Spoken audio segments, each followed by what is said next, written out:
Hello and welcome to Nerdarchy, for nerds by nerds. I am Nerdarchist Ted, and today we are going to play some 5th edition Dungeons & Dragons.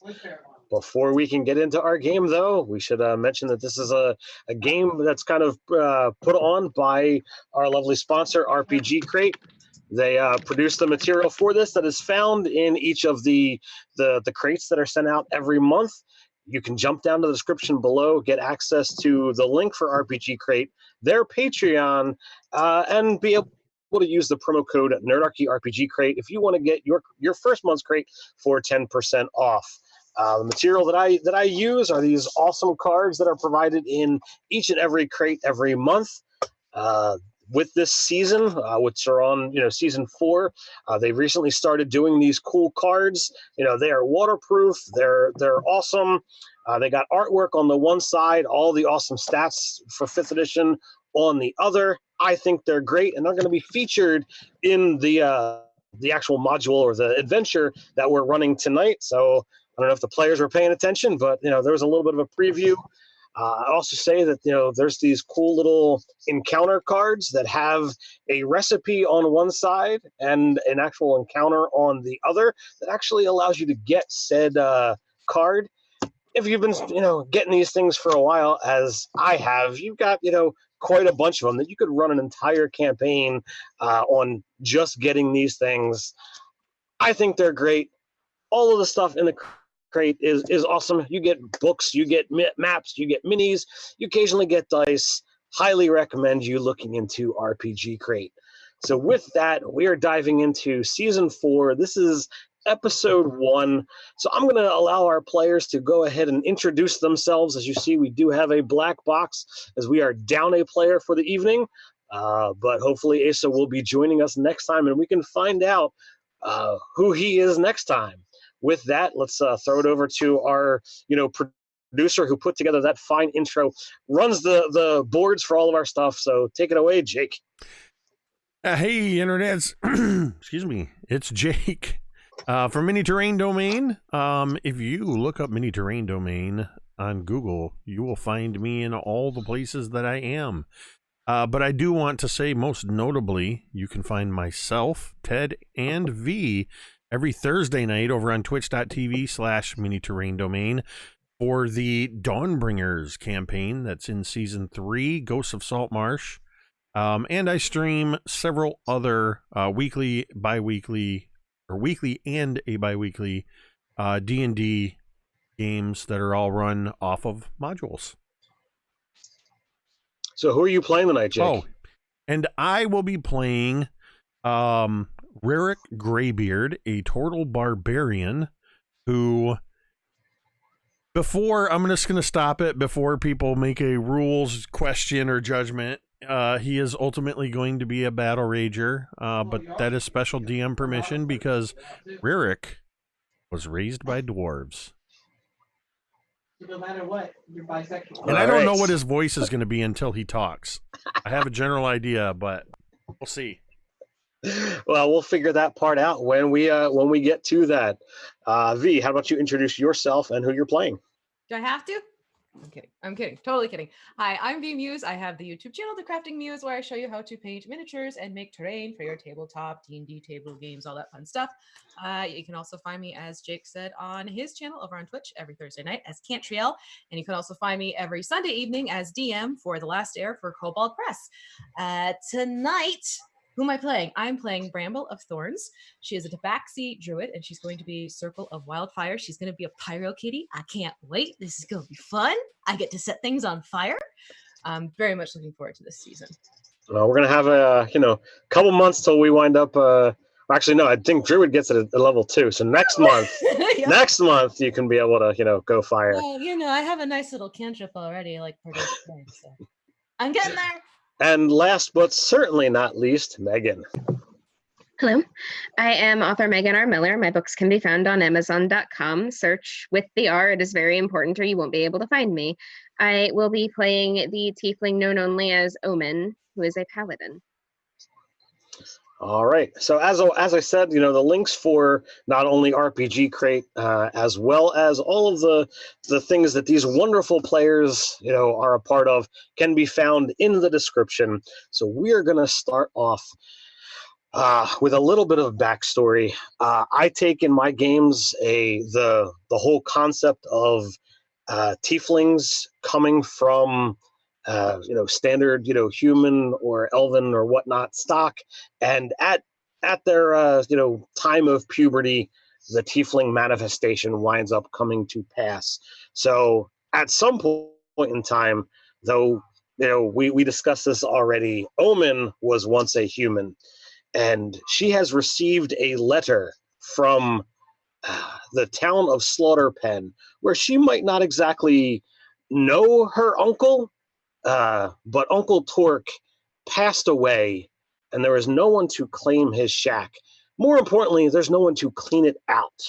So, Omen, you have received a letter that says that several attempts were made to contact some member of your family, and no one has responded, but information was brought to them, and a letter was sent to you to please come out.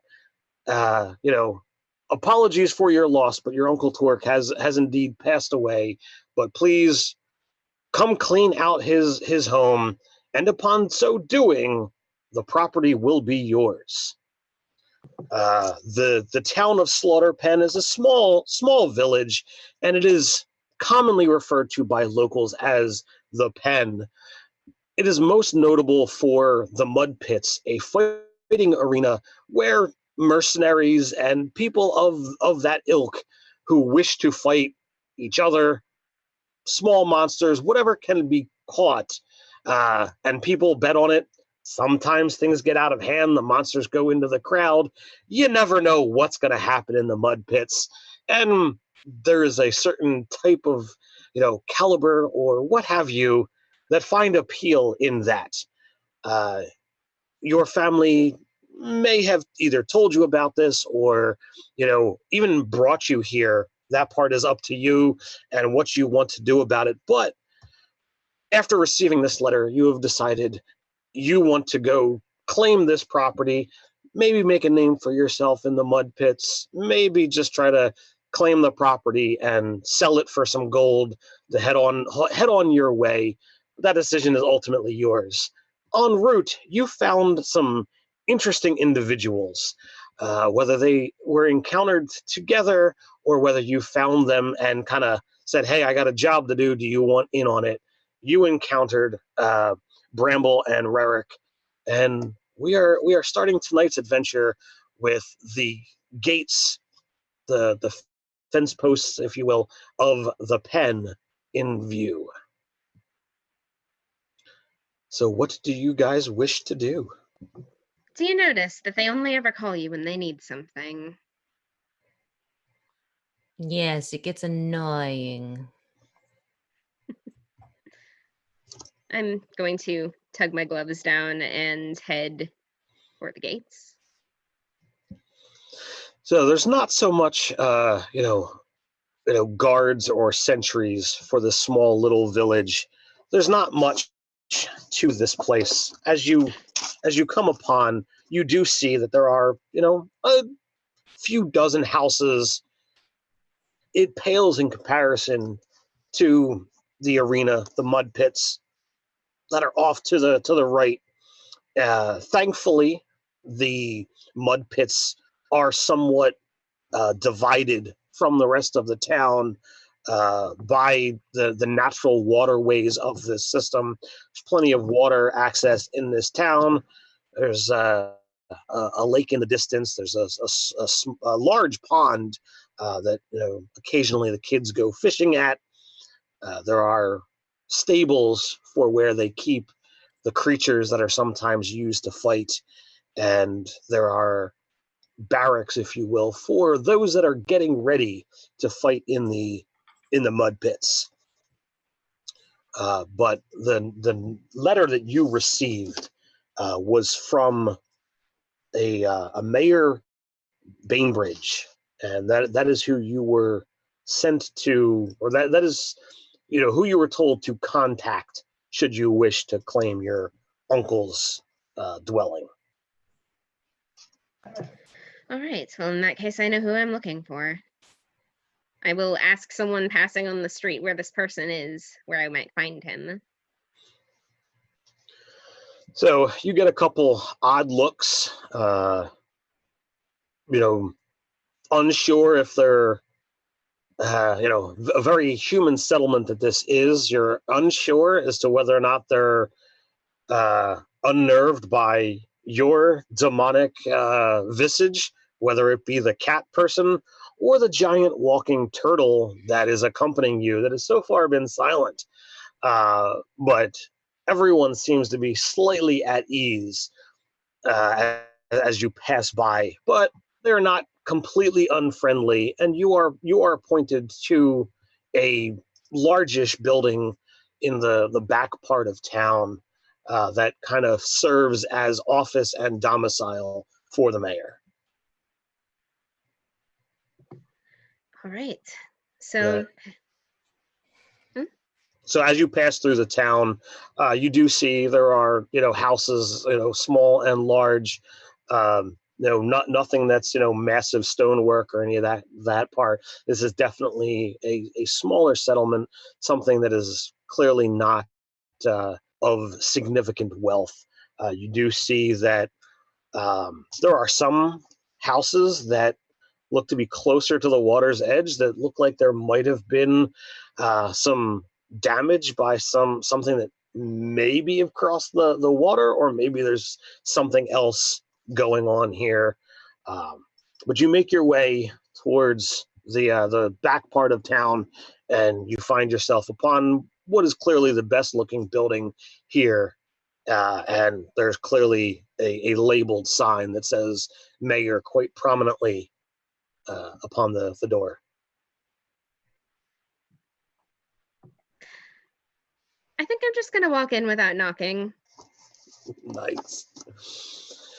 Bramble, totally falling behind nonchalantly. Sure. Wherever they go, where it goes.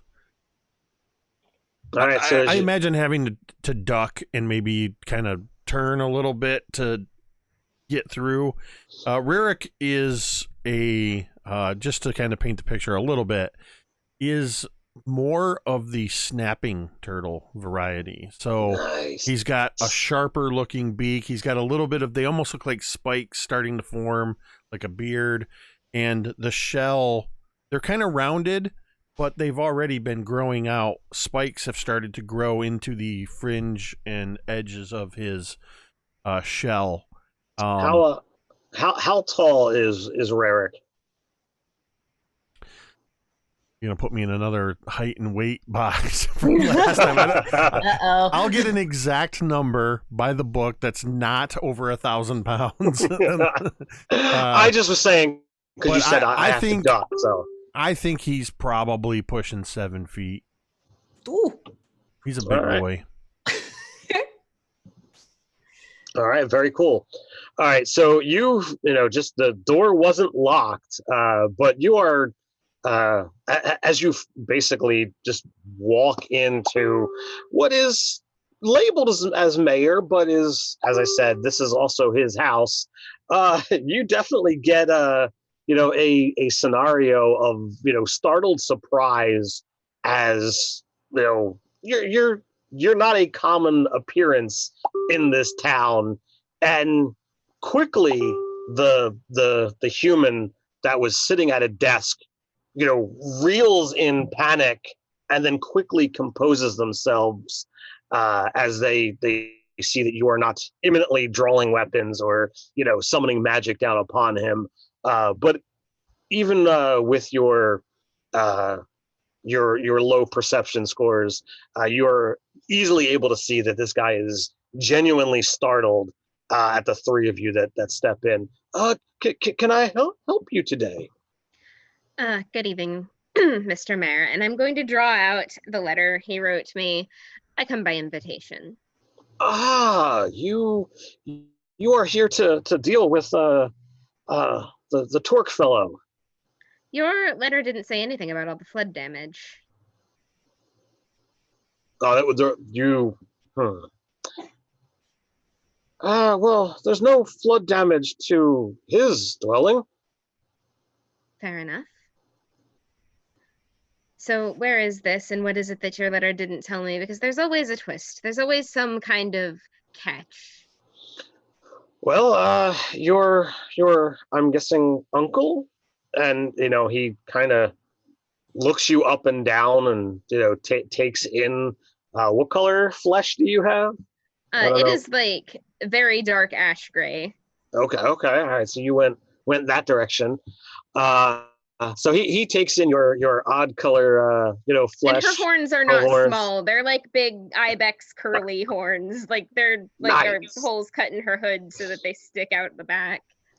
So he takes in your demonic, your fiendish appearance, and says, "Uncle, I'm guessing."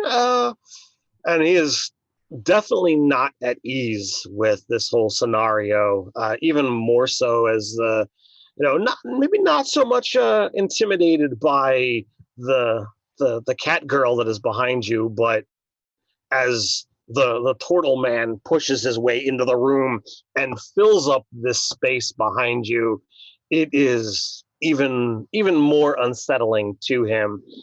Do you openly have a weapon drawn or stored upon your person, Rorik? There's a coiled whip at my hip. So, Rorik has attached to his shell. There are places where there have been almost like holsters. There is a large great axe visible. There are 2 hand axes at his belt, and there is also in easy access a set of javelins. So you are loaded to bear for weapons and filling the space. You cannot see the doorway behind you as you've stepped through, and the sharp beak that is your maul. That in and of itself looks to be a weapon, even if it's not something you choose to use. So as you kind of do all of this, he's like, well, the uncle kind of died of mysterious causes. We aren't quite certain what happened. Truth be told, he was not well liked.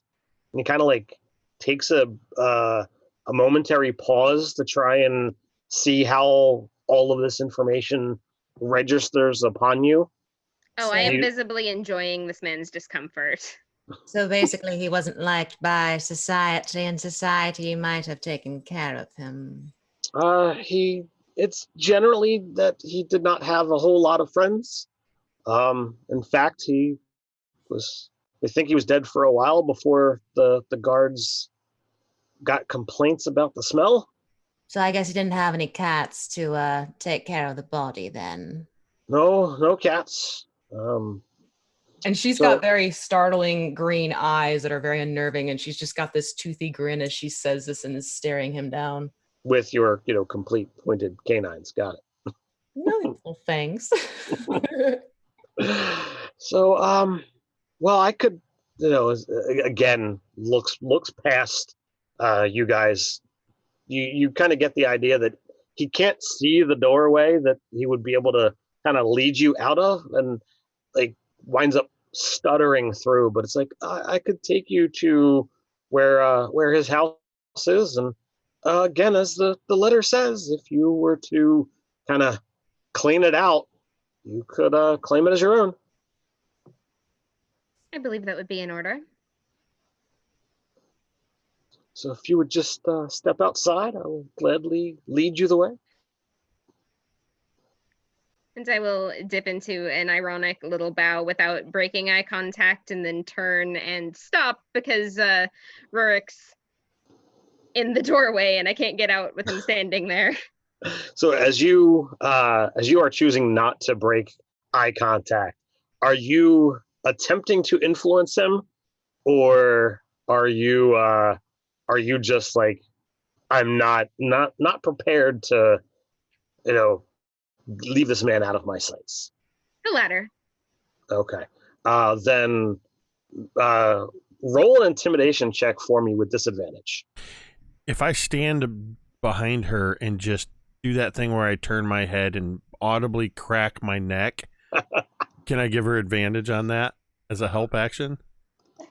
Well, you could take away the disadvantage. Oh, dear. Okay. Because I'm just gonna stand there and just looking over Omen at this guy and just That's gonna be 24 total.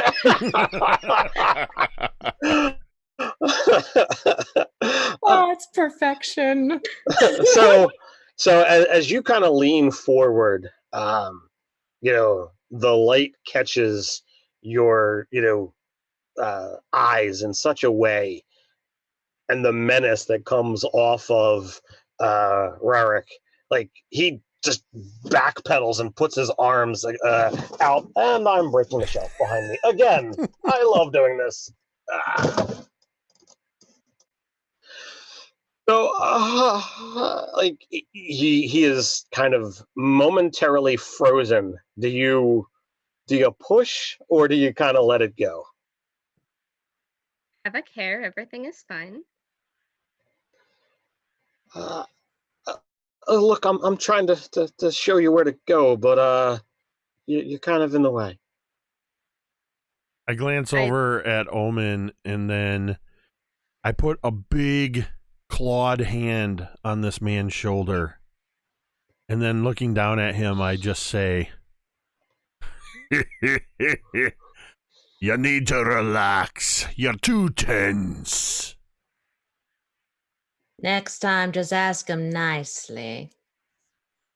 And then I will start to work my way out backwards, moving back through that door to let everybody by, saying to Omen, I hope your place is bigger than this. Well, we can always fix the doors if it's not. So, couple-minute walk through town. You wind up, getting to an area where there is, not the smallest, but certainly not the largest of buildings. Before you are led to a house that is not in disrepair. It seems to be of a pretty decent size, has multiple rooms. But as you approach, he's like, here it is. He opens the door, kind of pushes it, and you can see that the door doesn't just swing wide open. And as soon as it's like not unlocked, but as soon as it's open and slightly ajar, the mayor kind of gives a quick nod of the head, a wave, and is walking quite quickly back in the direction that he came from. I think From we the may have startled outside, him. the shack is difficult to see clearly. Trees have begun growing, near the walls. Thick vines climb the structure. The whole lot is overgrown with weeds. The area around it is littered with broken carts and all manner of debris and garbage. Inside, the scene is as expected given the state of the exterior. Every surface is littered with unusual and broken things, and there is little more than a pathway to navigate through the mounds of accumulated items. Sadly, there is very little value to be found. A few very well-carved chairs and tables could be salvaged for a few coin, but nothing more. There is plenty to go through. There's plenty to occupy your time, but it is packed floor to ceiling. This man would be clearly the definition of what we all know as hoarders. Bramble's Omen. like sniffing in displeasure. I'm Omen, looking for papers and books. Yes? you should identify anything you want to keep. Everything else, I suggest I carry it outside and burn it. I can take care of the burning part. That looks like it would bring you some measure of glee. What? It's always good. Circle of life. I Burning would cleans like things up. to get to the kitchen, but I can't see it in this place. All right. So how we're going to handle this is any of the furniture that looks like it could be salvageable, leave. Bring me anything that is paper, handwritten, books, anything like that. Everything else, just dispose of it. Or So how, remains. If we find remains, don't burn them. You mean like a body? I do mean like a body. Oh, how terribly macabre. Noted. And I will immediately begin just looking for, well, I imagine I don't have to look for it, just grabbing pieces of broken furniture, old furniture, being careful to leave behind books and papers and stuff, but I'm just going to methodically go about hauling things out into a big burn pile. so are you looking through the boxes and things that are there, or are you just like, I'm gonna just start hucking the stuff out No, I mean, out the doorway? Omen made it clear what she was interested in, and I would, if there's boxes, I'm going to look in them before. I don't imagine I'm going to look very carefully. I may even dump them out Okay. and then put stuff back in it. I'm more the muscle. I'm not the brains of this operation. I would totally be looking through at the same time, and knowing he'd take the heft of things, I'd be doing the searching of things. So Bramble, do you have? Are you proficient in nature? That's a very good question. No. What about you, Eric? As a druid, you might. As a barbarian, you might have this. Say that again. Are you proficient in nature? Oh, I am not. Okay. Well, so as you're going through boxes and things, you aren't certain what, but there is definitely evidence of some kind of, creatures or wildlife that have left, claw marks and scratch marks, potentially dig marks. Something is nested in here at some point in time. There is definitely droppings in some of these boxes. Something was living in this at some point in time. You aren't certain how long ago it was, but as like you start, pulling and pulling, buried deep within, this massive pile, you do wind up finding a nice looking chest, that seems slightly out of place with all of these, ramshackle boxes full of junk. Hello, what's this? Don't know, but it looks rather important. I concur. And I will take any and try to open the box. I mean, there's no lock on it. It's just just a finely made chest. There's a spot to put a lock on it if you were to get one. Do you open it up? Yes. So inside is a finely made large leather bag. As you heft it up, it seems to be pretty decent sack. And it doesn't seem like it's got a whole lot of weight to it, but you can feel something in it. All right, then let's open that too.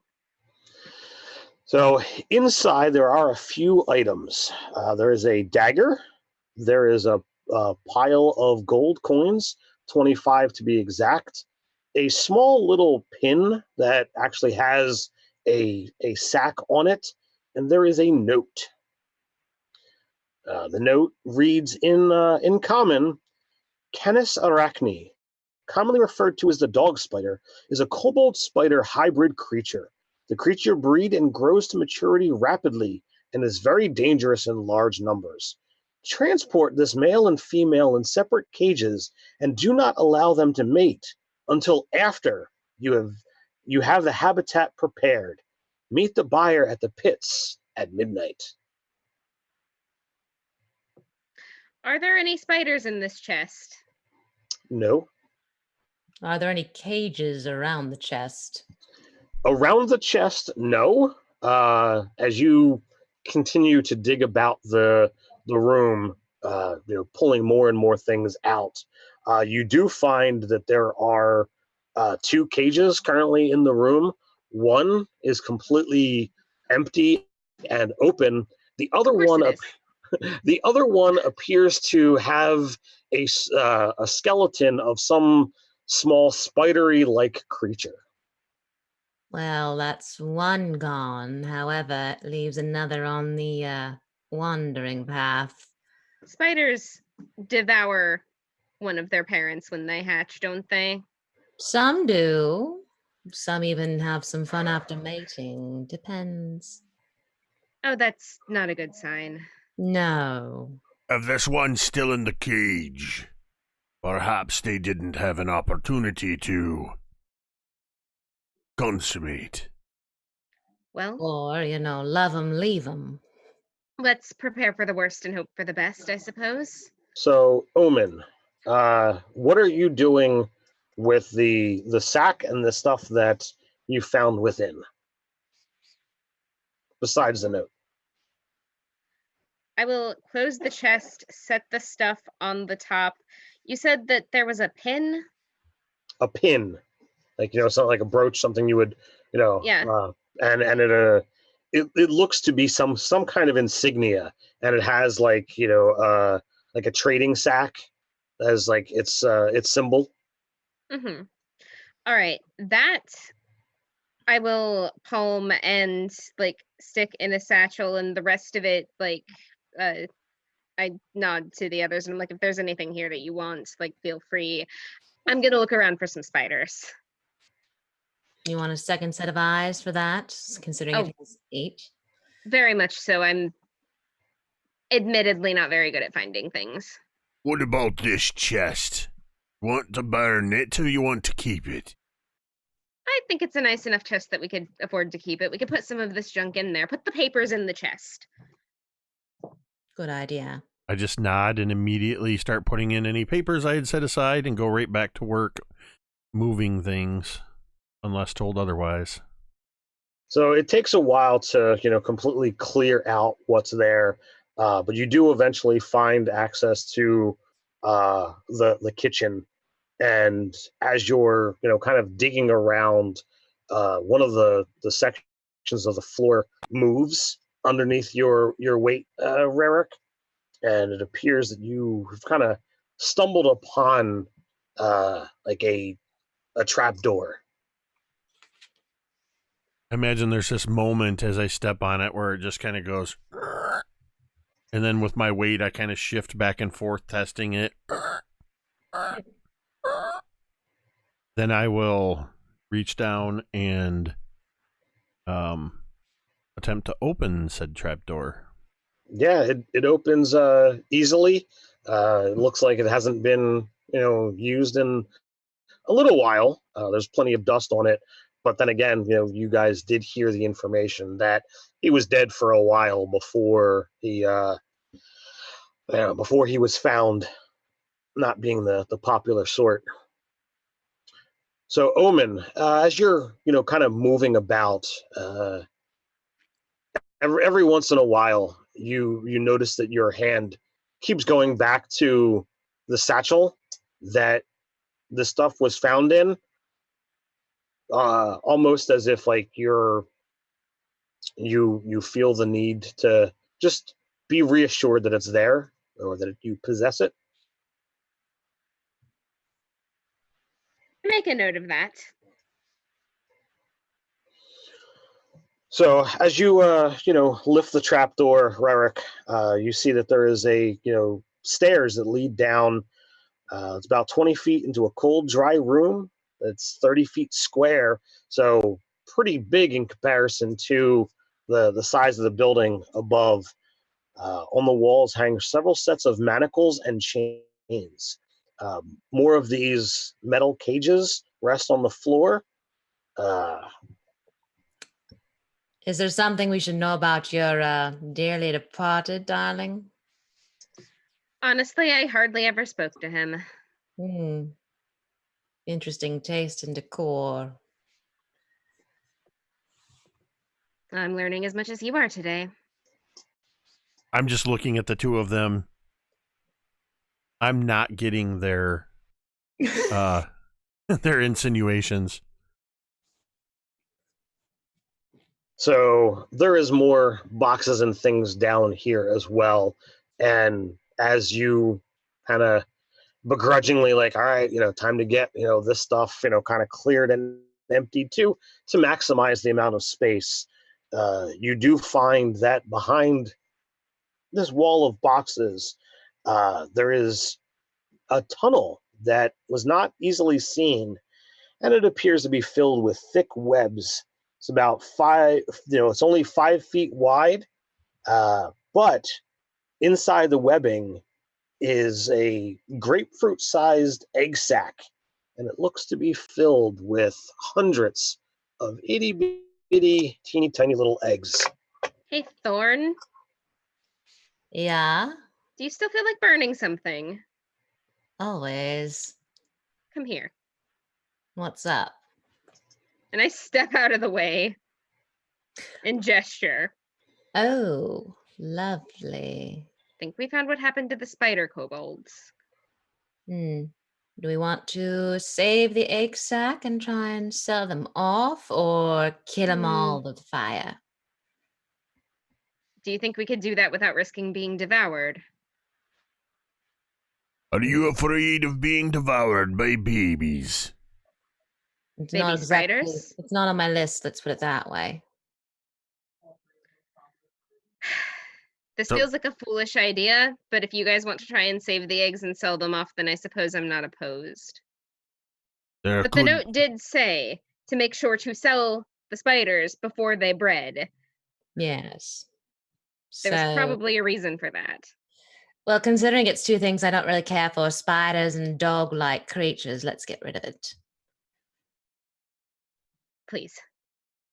So yeah, I'm gonna produce flame. So you're gonna burn them? Kill it with fire. Okay. No attack roll necessary. You all who are there and paying attention. You hear the sizzle pop pop as unmask the hundreds of these little eggs kind of sizzle and pop and die before you. Whether you've seen, do you prefer Bramble or Thorn? What is your go-to? She'll answer by Bramble or Thorn, but she won't Oh. answer to Bramble of Thorns. Okay. Just to be spiteful. So, all right. Well, I will call you Bramble. Okay.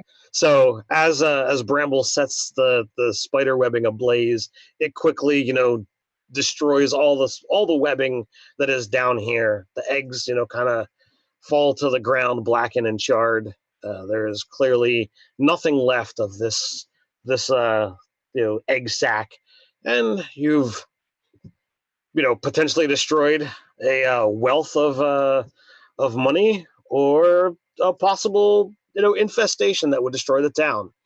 Who knows what would have transpired? Brambles doesn't care. She's standing there with like this big Cheshire cat-like grin, and her multicolored fur of orange and black and white play off the flames, and she's just got like this almost maniacal pleasure in seeing the flame take everything over.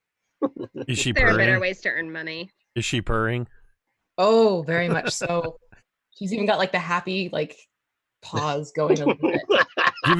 Giving Bramble a sideways look, always slightly put off by this.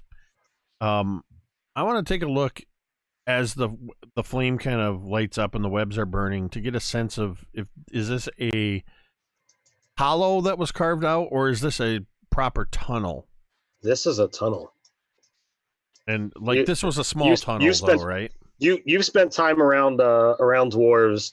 You can see that there is definitely structure to this. It does lead off into another direction. It is completely dark. How big was the tunnel? It's 5 foot.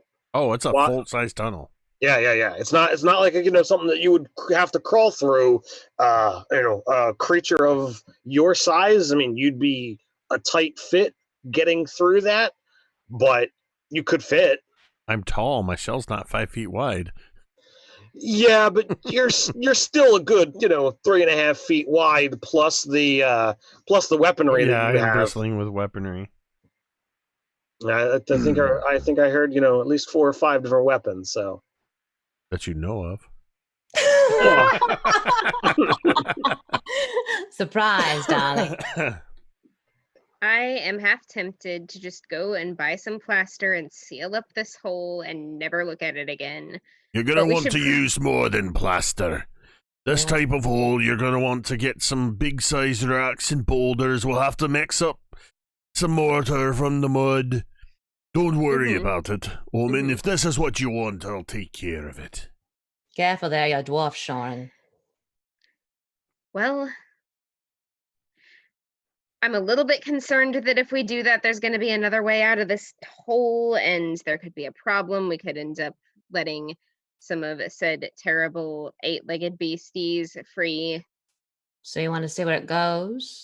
No, but I think we should. I was afraid you were going to say that. Right. Well, I'll take point, and I walk. I'll follow right behind. are you doing anything to create light? Just put these flames. Let's put it this way. Any chance there is to make fire, there's going to be fire. You were kind of changing your accent there for a moment. All right, let's see here. So you guys begin walking for a little ways. Omen takes point, so I'm guessing Bramble is in the middle producing light, and then Rurik is taking up the rear. Rurik is not happy to be reduced from a dignified Tortle to a mundane turtle crawling on all fours. And Bramble's light produces some light, but I would have lit a torch, and so I've got a torch in one hand as I'm sort of shuffling along.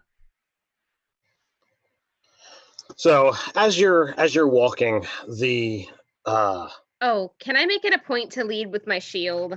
sure, absolutely. Okay. So are you leading with your shield out and with weapon drawn, or do you kind of No, okay? I don't have a reason to draw my weapon yet. I'm looking over top the shield. It's just that if something jumps out at me, I want it to hit the metal before it hits me. Awesome. Point noted. So as you're walking, Oh, just quickly, how tall is Omen? 5'8". Okay, Bramble's way shorter then because she's like just barely 5 feet. She's this petite little tabaxi. I love her. She's my kitten. so as you're walking, the tunnel goes on for quite some distance. The light flickers off of some stone that looks black, and the light catches it in just a certain way, and Omen, you feel compelled. This is a nice looking rock. You pick it up and you put it into the satchel at your waist. Around 30 to 50 feet, you eventually see that there's a light flickering in the distance. So this tunnel clearly has to lead somewhere, but where, you are uncertain. I wonder if he knew about this. who, your uncle? Yes. Like that perhaps maybe there was a method to all of the junk he kept around his house trying to keep these things carefully hidden. Like it was a ruse. Seems like it. It's an idea. So as the light comes into view further and further, do you shut off your flame or do you keep it going? I'll dim it a little bit. It's kind of Uh, like a lighter, except off the one claw. It looks like it's a lighter, but it'll yeah, except shrinks down a little bit. Does produce flame really do that? Well, for this campaign, it apparently does. So Why not? She's been playing with fire for quite a while. She's rather enamored with the flame control. All right, so you dim your flame, and whether anyone else sees it, the audience knows that there's a bit of sadness that is in her eyes for a moment as she's got less fire to play with. But eventually, the light from the room, the massive room that you are walking into, alights before you, and you find yourself, looking upon what looks to be uh, a marketplace, but it's clearly all underground. There's, uh, there are, half a dozen to a dozen different, stalls with, people, hawking wares.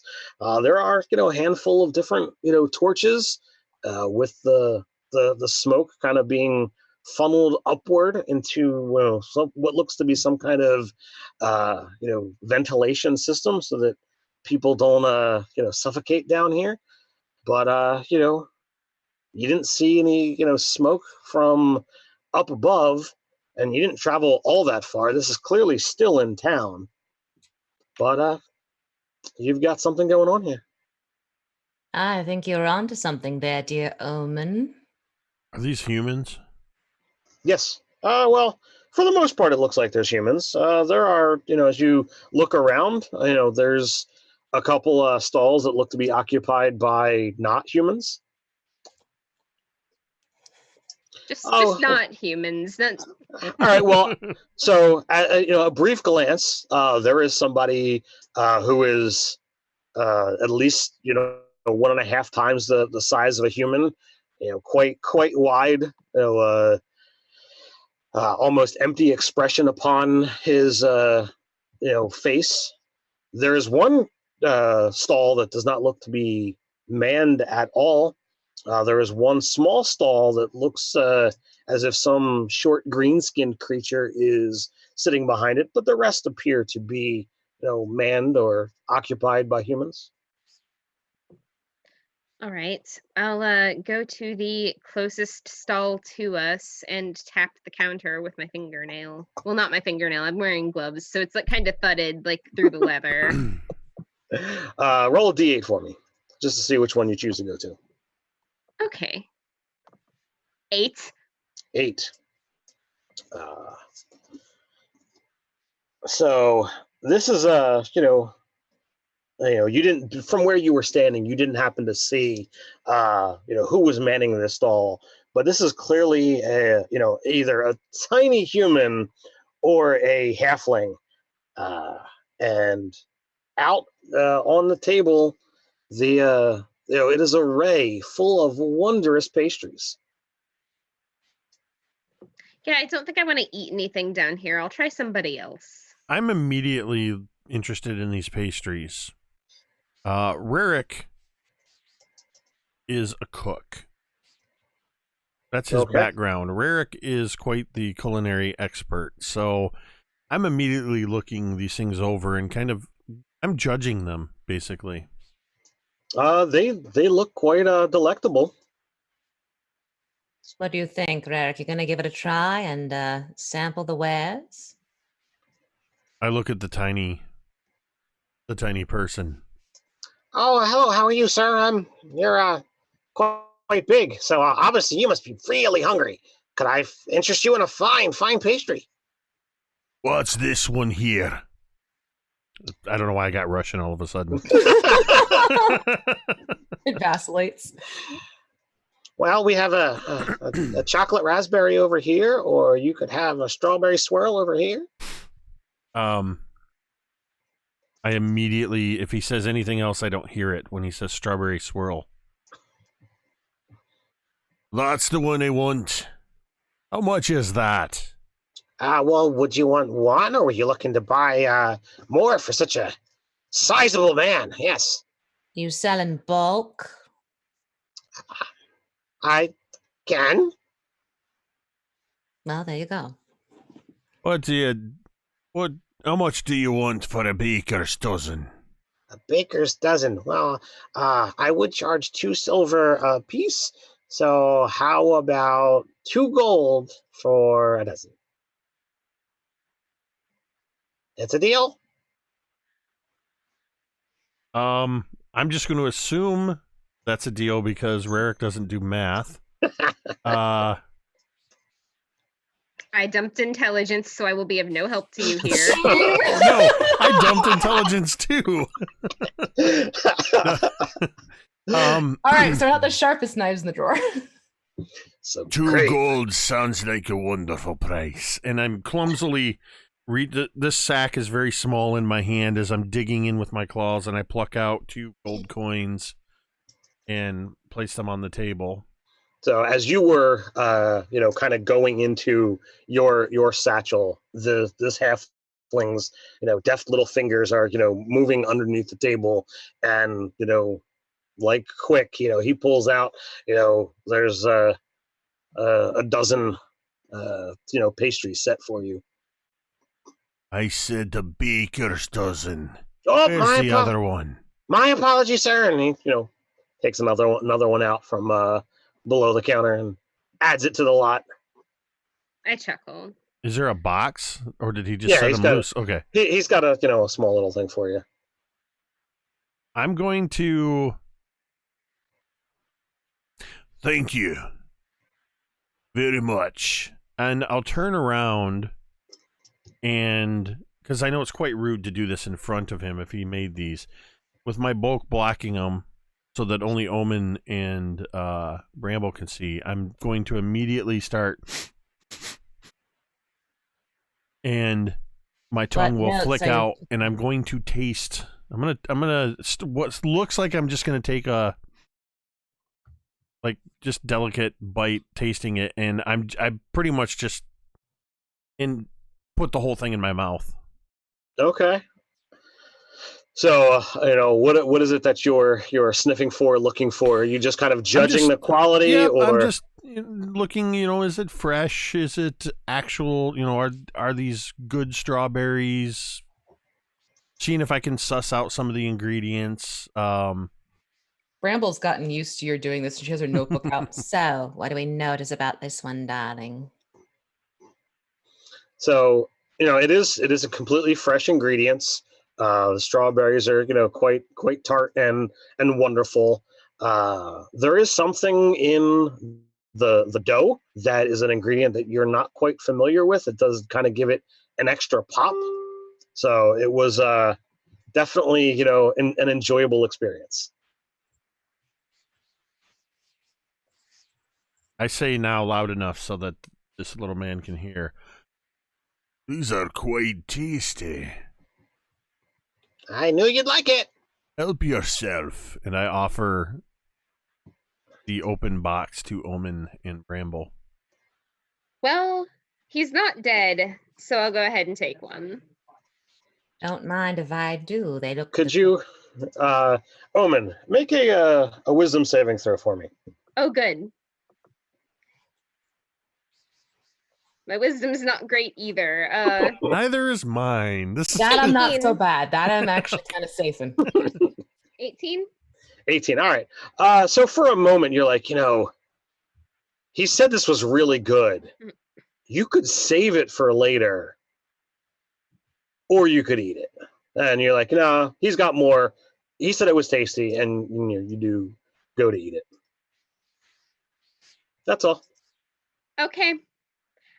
All right. Mm-hmm. I get it. I get the game. I see what's going on here. I don't think that Omen would, so. I'm going to rap softly on the counter again and turn to this halfling, and I'm going to be like, so what is this place down here? Oh, it's the underground market. I'm Pert. Omen. Do you remember Torque? I know of him, yeah.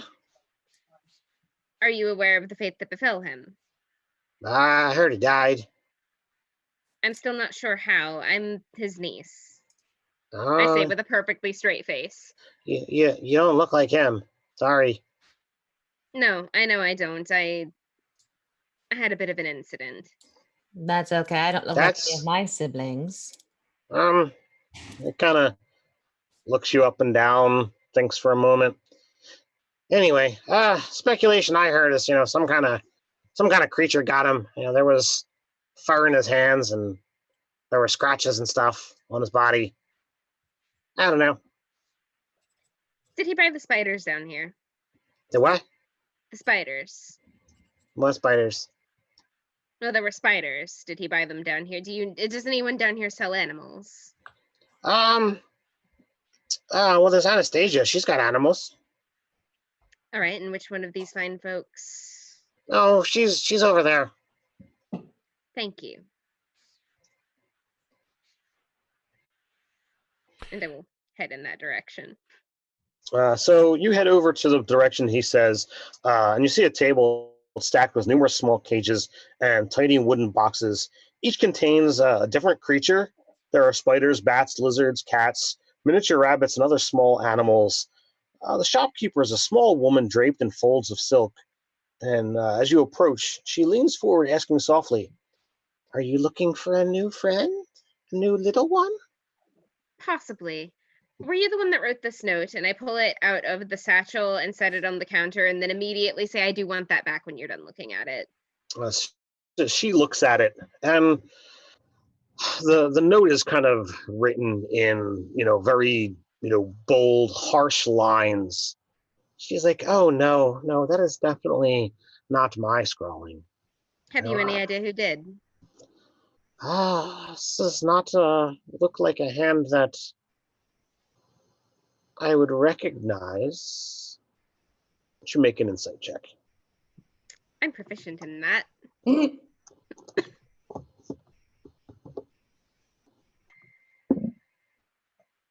10 total. My luck had to break at some point. You aren't 100% sure she's telling the truth, but doesn't also seem like, there's no obvious, thing that she's lying. It's kind of I know in this the middle game. ground. I'm going to start asking her about the animals at this oh God, I just said in the chat before we got started that I was not the one that was walking out of the session with the beast companion. Well, I mean, Technically, you've got two. you've got two of them, two beasts who are your companions. I'm going to start asking her about these animals. So she goes into a healthy discourse over each animal, and how amazing it is for one thing or another. She bids that you remove your glove and touch the the rabbit to see how soft its fur is. She talks about the spider and how unlike other spiders it is, and that it could be a wonderful companion, as she kind of puts her hand in there and it kind of comes over and just kind of rubs up against her hand.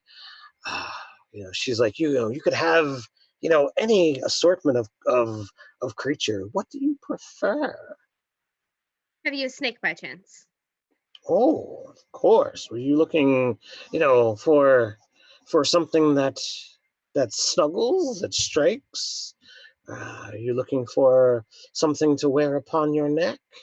Anything that breathes fire? Well, I might be able to have something like that, but those kinds of things are kind of costly. Do you have coin? Do you not normally carry stock like that of the more unusual nature? I have quite the selection here. I have wonderful things.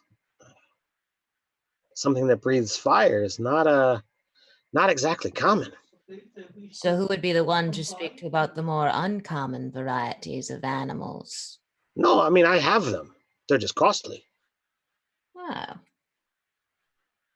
Bramble would just sort of shoot a look over at Omen. How much coin are we talking precisely? For something that breathes fire, or just a snake? Both. Well, for something that breathes fire, we're talking about considerable risk. In acquiring such, we're talking about 100 gold. For a snake, maybe 25 gold if you're looking for something exceptional, or something down to simple as a gold for something that's just common and caught. And were I looking for something like Canis Arachnus, about how much would that cost? What? Canis Arachnus. An ugly little bugger.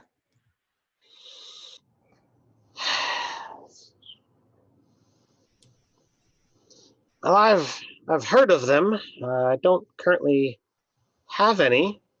If you're able to bring me some, I could either make a trade or buy them outright. So it's not something you are seeking to have in stock? I would like to have them in stock, sure. I've heard about them. But you didn't That's- request it. No, I have not. It is quite a I've- pity you didn't know who wrote that note in that case, because I do know that that person is likely the one that supplied my uncle with such creatures. How much is that information worth to you? I'm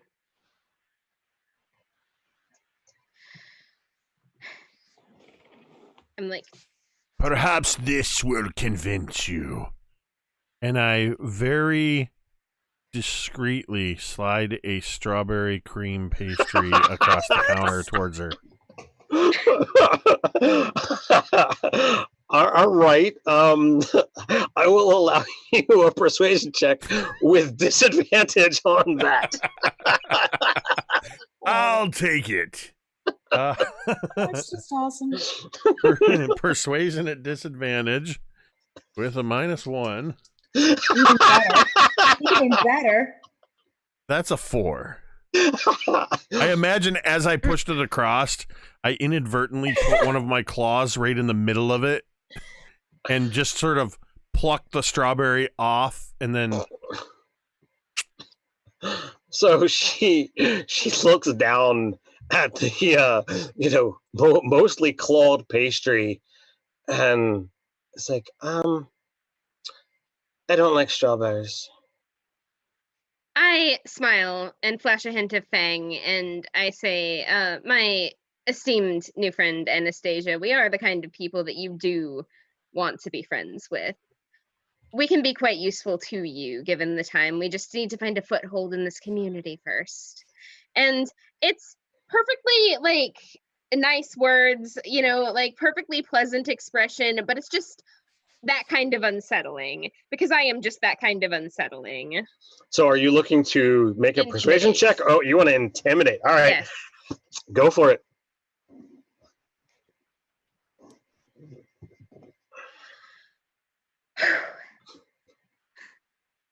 Okay, that's gonna come out to 13.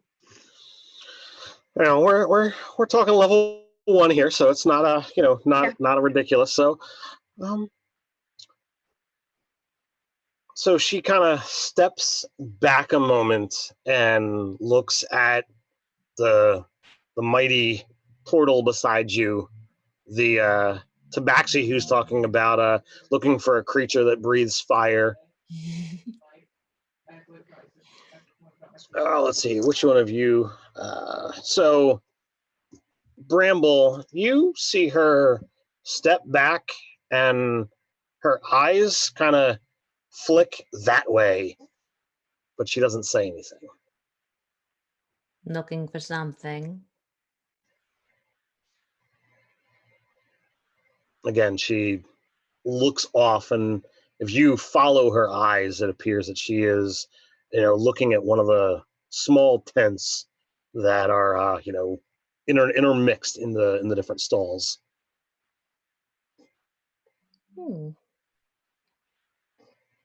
Perhaps we want to go wander a little bit more at the other vendors in this little underground market. Well, if you do get some coin and you want that fire-breathing thing, I can get it for you.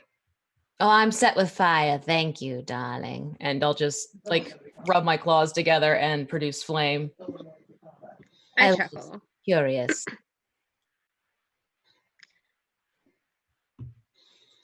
So, do you guys begin heading in that direction? Oh, yes. I leave the pastry on the counter for her. In fact, right before turning away, I'll just kind of push it like a half-inch closer to Oh. her and just kind of do that. Rurik, that earns you a natural, like, actual smile, not the unsettling one, but one that actually meets her eyes. So as you begin walking, you see one of the stalls that's kind of off to your right, en route. Seems to be just the table is heaped with piles of bones of all types of animals. The incredibly long-legged bones of some massive creature hold up the tent, and skulls hang from the crossbeams. All the bones have been picked clean, dried, and bleached by the sun. And this is the stall that does not appear to have anyone that's manning it. It is just kind of open. Do you continue walking by, or do you decide to stop? Oh, I stop. I am unironically delighted by this display.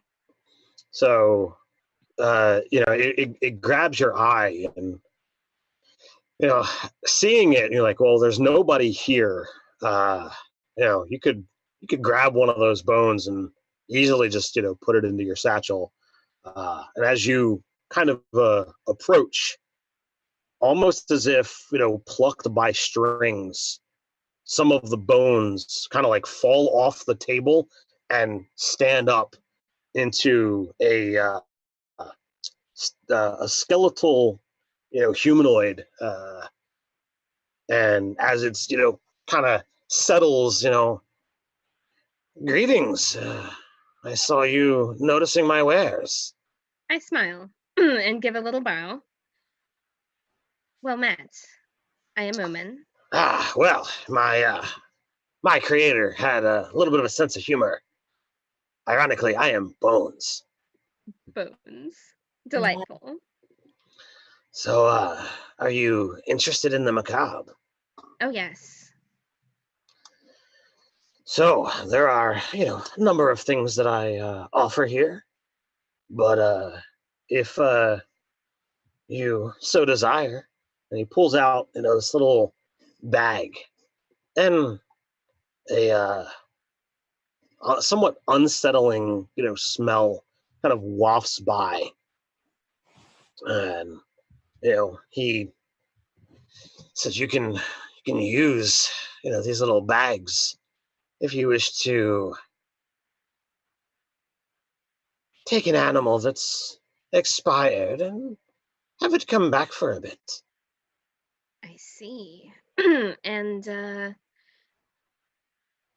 what would such a creature be capable of in that instance? Anything that it was when it was alive, or are we talking the undead? Well, its organs wouldn't be working, and he kind of just moves his skeletal fingers down his body, and you hear the fingers kind of like play off of his rib cage as it would function like this. I see. And for how long? Basically until it breaks. I see. And how much for something like that? Well, if you want to have a small animal, you use a small bag. I see. 5 gold. But if you want something bigger, you use a bigger bag. And he pulls, beneath the table, and he pulls out, a sizable, pouch, something that would actually be more like a coin purse. This is 25 gold. Mm-hmm. I won't deny my interest. Given we did just get here, however, I am in the process of browsing. I'll be coming back around at some point. Do you know Torque? I know the name. And you aware that he's expired? Well, depends upon who you ask. Oh? Well, I mean, shaky. This won't work on him, but there's other magics. So you can I'm raise not the dead? What? You're going to raise the dead? Seems as if he already has. Well, I mean your talk. Well, as far as I'm aware, he's dead and in the ground. But Is he like, someone others would want raised? bodies are bodies. I'm not sure what they've done with his remains, truth be told. I have an interest in finding out. And this seems to be a place that he has frequented at points, which I find interesting. He's known around here, even if not well liked. Not well liked down here. Not well liked anywhere. Why? Kept to himself, did what he could to earn his coin. Not much more besides that. Are you saying that Torque had his own stall here in the marketplace? So about that time, you notice in the midst the different vendors that you've talked to, you have noticed, kind of somewhere, either on their person or in the stall itself, that that sigil of that little sack that's on that pin that you have, Omen, has been on display somewhere. I draw it out as he kind of points back towards the symbol that's on the stall, since he's not really wearing clothes. He's like, Torque had one of those. Allows you to sell down here. And this allows you to sell down here. Yeah. This is the legitimacy. There's nothing that I would have to do to get it repurposed. Nope, you just need one of those. I will proceed to then pin it to my sleeve. Fair enough, that. Are there any other entrances and exits to this place? There are several. You came in, that way, but he kind of points out three different egresses, including the one that you came from, down here, and all of them seem to be kind of tucked away, so it is not blatantly obvious that it's a way out. Not that I ever really need to leave. All right. And one more question, if you wouldn't mind terribly. And I'm going to draw the paper out again, the note, to show him. Do you know whose handwriting this is? Does not ring a bell. All right. And I'll stow it again. Thank you very much for your time. I'll be back at some point or another, I am sure. So he kind of like reaches down and picks up a stray bone. It might be a something really small's forearm, or it might be something really large's finger bone, and he just kind of begins letting it dance amongst his fingers. You can hear click, click, click, click, click. And I chuckle, and it's legitimate. And I will reach up and pat him on the cheek and be like, hold yourself together, Bones, and head off. Meanwhile, Bramble is watching this, her eyes are darting. How long are you willing to let this keep your attention? Probably until she feels like the other two starting to walk away, and she'll reluctantly sort of keep looking over her shoulder at this motion. Her eyes have gone a little bit saucer mode. Thorn. What? It's not polite to stare. But it's clackety and it's moving. So do you guys can continue towards the tent? Yes. So this small tent has only one table and one chair in front and one behind. And you do see a fairly nondescript, human male sitting behind the table. the thing that does stand out is, apart from his nondescript clothing, his very watchful eyes, seem to be taking in the what's going on. And as you are heading in his direction, it is clear that he has already, been aware of you guys and your presence here before you were even aware of him. Good evening. Security, I presume. Hmm? Security, I presume. Oh, no, just another merchant. And he kind of flexes, his pin that's on his lapel. What is it that you sell?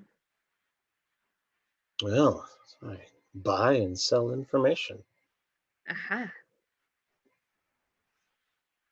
All right. And how much would it cost me to find out who wrote a note? It depends upon the note. How much would it cost me to find out what happened to my Uncle Torque? Make an insight check.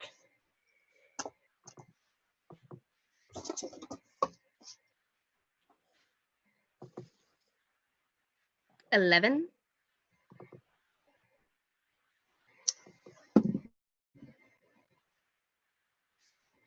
So there's a, slight raising of the eyebrows at the mention of Torque's name. But, you're not able to pick up much information, just on that from observation. Well, the story around town is he got drunk, got into some trouble, left his door open. Some wolf came in and chewed him up real bad and didn't make it out for help. But if that were true, you wouldn't have told me for free. Well, you could have asked anybody in town. But I'm asking you. And you're the man who knows. I do know. I'm Omen, by the way. Asars. I know lots of things. Do you know this?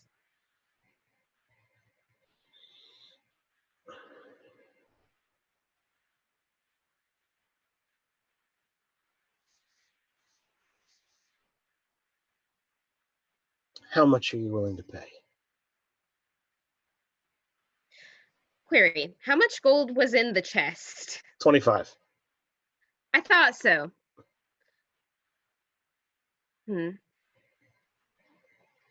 see. We'll see if I can piece it together on my own first. It's a fool who pays for something they can figure out personally.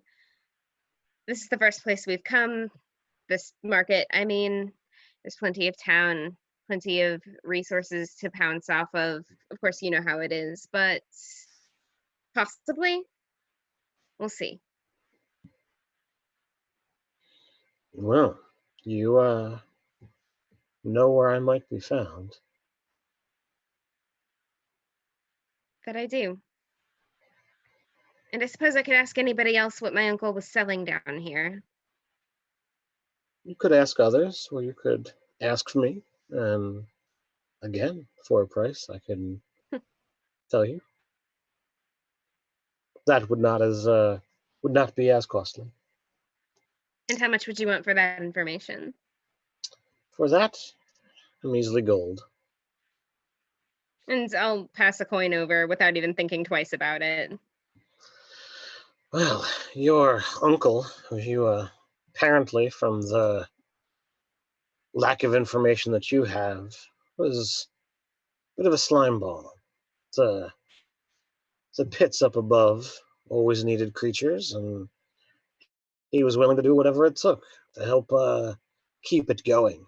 After all, most fights in the pits don't go nicely for some, and if your creatures keep dying, well, then you need new creatures to fill it, whether it be beasts or whether it be kobolds. He had a knack for finding them and bringing them in. Now, I was under the impression that this was a pit with which people tested their mettle, not cockfighting. Oh, well, people do test their mettle, but typically Just not. not against each other. Indeed. I see. Well, that is certainly enlightening. Thank you. For a long time, he was quite content with earning a measly rabble of capturing kobolds and bringing them in. He earned quite a bit of coin doing so, but kobolds are so weak. And he thought, after a while that maybe he could find something else that was a little bit more challenging.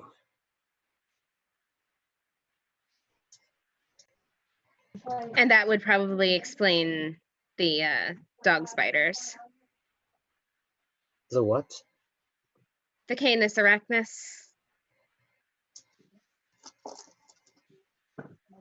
Go ahead and make another insight.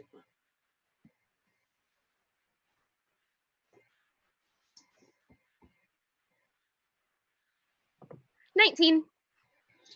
So the casual nature with which you drop that into conversation kind of caught him off guard.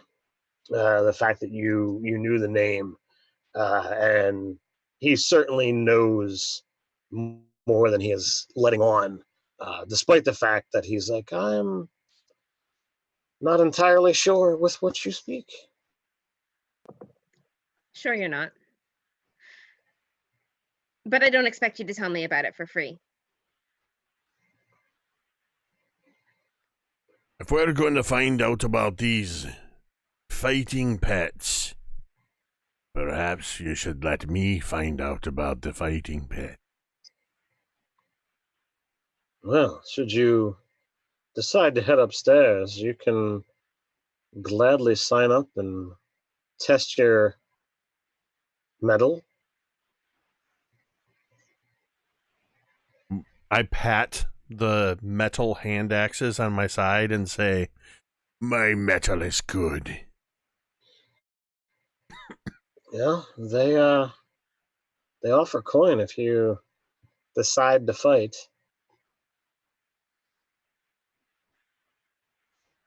I just look over at Omen and Bramble, almost like asking permission. If that's what you want, then that's where we will go. If you want to go smashy, we can certainly entertain that idea. And there are things that I need to know there as well, so. So he, kind of, he moves, deliberately, but, slowly. He's like, he's right over there are the stairs up, and it leads, ironically, quite direct to the pits. How Should convenient. Should you wish to go sign up?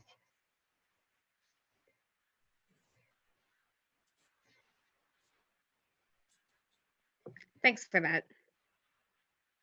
And I'm willing to head in that direction at this point. I'm already walking that way. Bramble would walk, but she's going to take one of her claws and just kind of drag it across the table. Not looking at him, but just, and just keep going. Are you trying to make a sound, or are you trying to actually like dig a groove into the table? Oh, she wants a groove in the table. she's I give him this look like, cats, what are you gonna do? All right. So are you attempting to like send a message with that, or is it just for your own shits and giggles? He bored me and I didn't get a treat. Okay. So you head up the stairs, and you find yourself back in the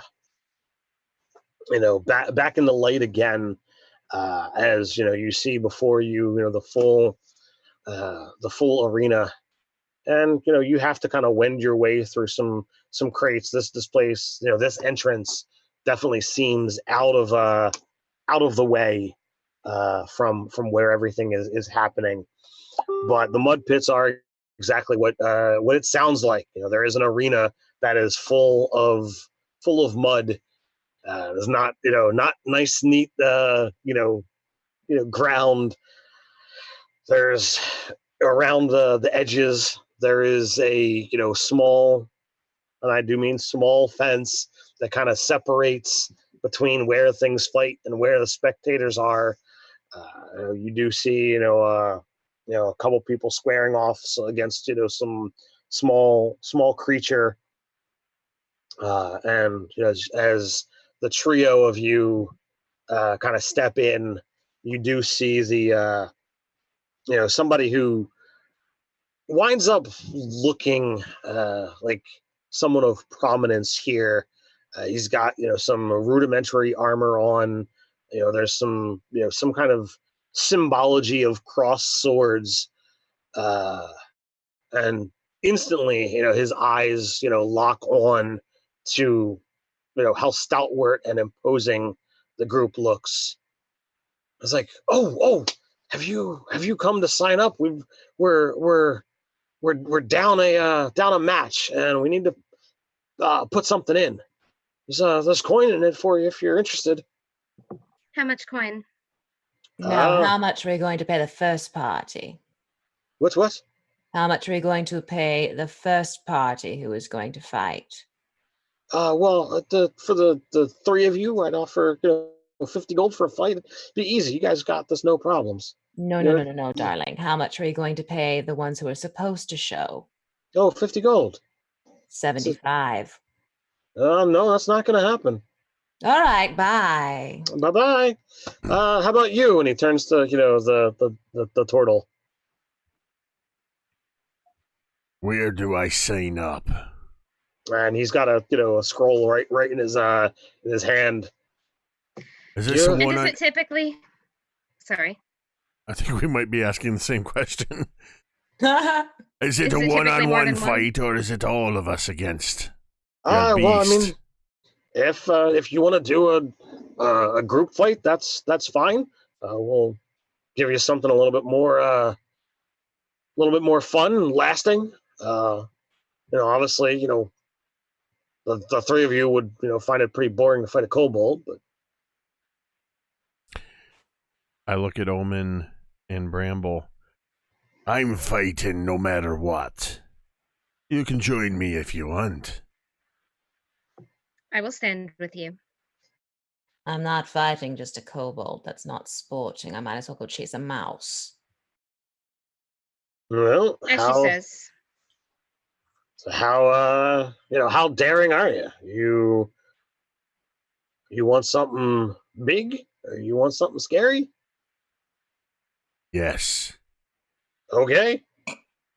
We'll bump you up the line. I'll throw in an extra 5 gold, and three of you can go up against Timmy.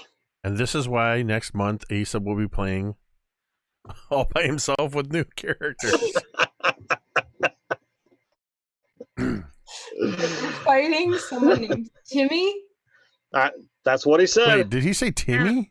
Yeah, Timmy. I'm absolutely sure that Timmy is going to end up being something terrifying and horrible, and Not all ready down a for well or it. tiny. Yeah. But I smile and I say, afterward, I'll have questions. I'm Torque's niece. I'm Mulgrit. Omen. I'm the mud pit manager here. I keep things going, make the crowd happy by putting on a good show, and like I said, you guys got this. Did he, is the contract that he's holding handwritten? Mm-hmm. Is it the handwriting from the note? No. Okay. So I just take a look to make sure of that before I sign. Yeah. So he, scrolls it out, 55 gold, one fight, puts each of your names in there, against Timmy. They have How you, we die. has you guys go off to the side, 5-10 minutes later, you're called in and there's a brief announcement. You see that there's a good 15, 20 spectators. You realize that small fence is indeed small, and whatever is here could, whether it be you guys or whatever it is that you're fighting, could easily hop over the fence. It's more of a small barrier than it is a fence. But they introduce each of you, and they kind of gave you a bit of a heads up to give some kind of display to show prowess, to show that you are indeed worthy of a cool fight. So what does each of you do as you step into the arena and you are announced? So Omen, what do you do after you unmute yourself, of course?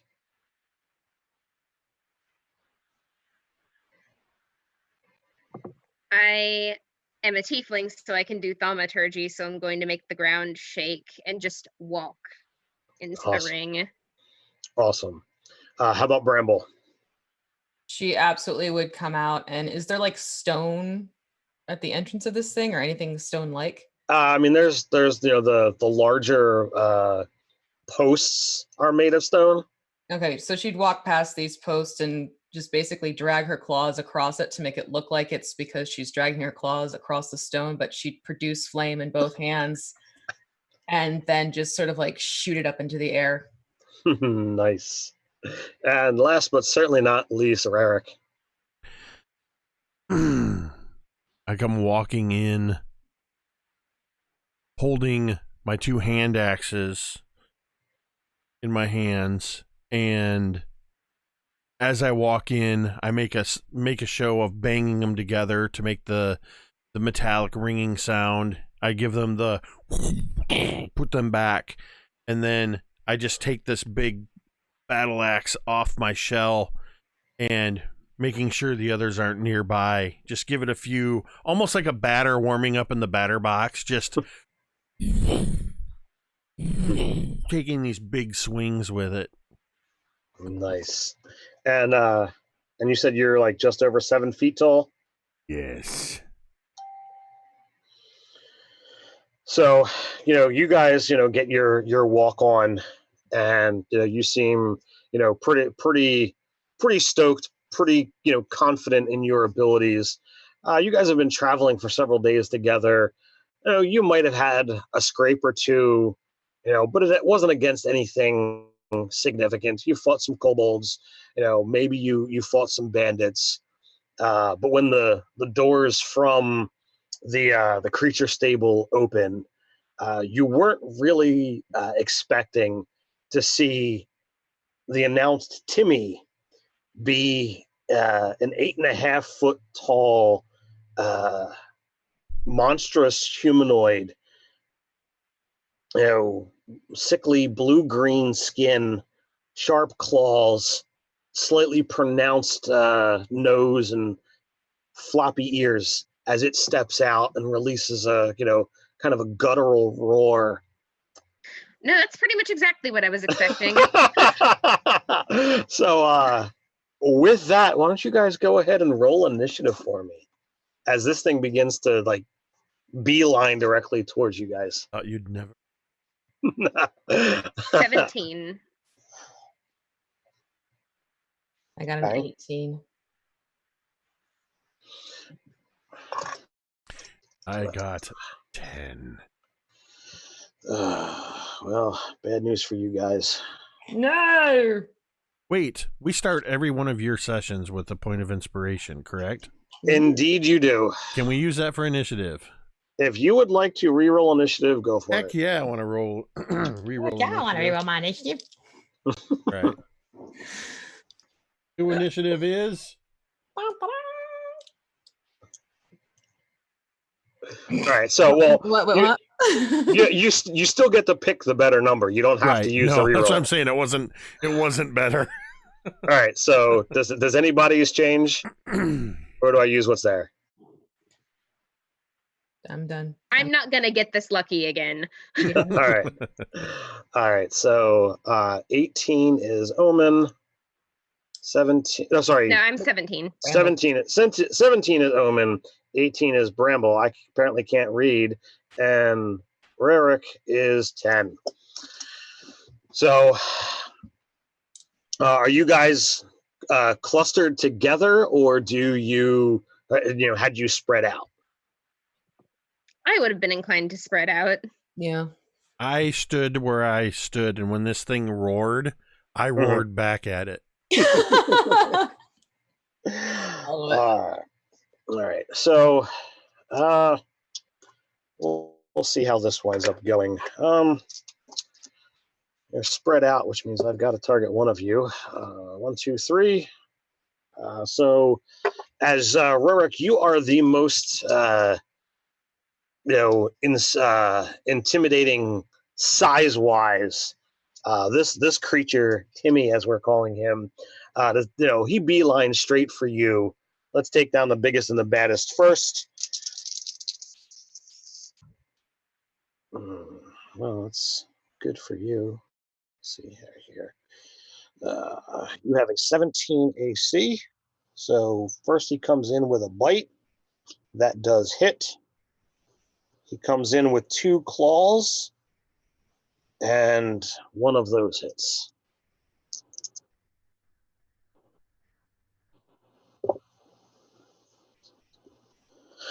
So we start off right off the bat, and you take 6 points of damage. All right. Bramble, you are up. All right. I am going to quickly produce flame and toss it at the sucker, hoping to start singeing Timmy. She does aim for between the eyes. That's just her thing. All right. So let's see here. Ooh, sweet. I'm looking at a crit. Nice. First crit of the game. I love it. Okay, so that is going to be a total damage of 16 fire. 16 fire. Not 16, sorry, 12. Take that back. 12. No, 16. 12 or 12. 12, sorry. I'm sorry, it's doubling up the dice. It's screwing my maths. It's 12. It's officially 12. All right. So the skin seems to sizzle and pop, and seems to be very effective against your. Your attack seems to be very effective against it. She's grinning you see the fangs popping out and everything, and you can see the flames dancing in her eyes. She's very pleased with this. Is that all you got? Yeah. Omen, you're up. Alrighty. So I pull out my whip and crack it at this creature. Does an 11 hit? 11 does not hit. It cracks against this guy's skin, and Timmy kind of like leers in your direction and just kind of grins. See drool coming down its mouth. I smile back. Rarick. He is in your face and growling. It's been a while since you've had to look up at something, if ever. I look at where it bit me and it clawed me. You've drawn blood, and I don't like it. When blood is drawn, that is my own. It makes me angry. I would like to rage. Been a long time since I played a barbarian. So yes, I will bonus action rage. Okay. And let's see, I don't think D&D Beyond auto calcs that, so the concentration that's applied. As I'm going to attack it with my great axe. Pest this metal! And that is going to be a 14 to hit. 14 hits. 1d12. Let's see.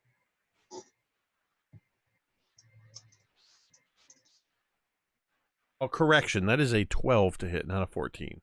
It's Okay. It's the +2s to damage, not attack. yes. That is now a better, but that will be a 8 slashing damage. All right. You sink your axe into his side, and he kind of like screams out, and in pain. And as he does so, the massive amount of spittle just like flecks out at your face. I don't care because I'm screaming right back at him. So how far away did you move Bramble from Rarick? He stood center of the entrance, right? So I could kind of see it where she probably walked about 20 feet away, say to his left. All right. So after Timmy kind of lashes into your Tortle friend, you've blasted him with fire, and his eyes fill with his own amount of rage, and he completely turns his back on you, Rarick, and Big mistake. Runs straight for Bramble. So if you would like to use your reaction and make an attack of opportunity, feel free. I have done so. That is a 17. Well, if the 12 hit, the 17 certainly will. And I just rolled max damage, so that's going to be 17 damage. Nice. Turn your back on me, Timmy. Oh. Let's see here. Bramble's got a 13 AC. Mm-hmm. So he comes in, claws and fangs, and all of them seem to latch on to you.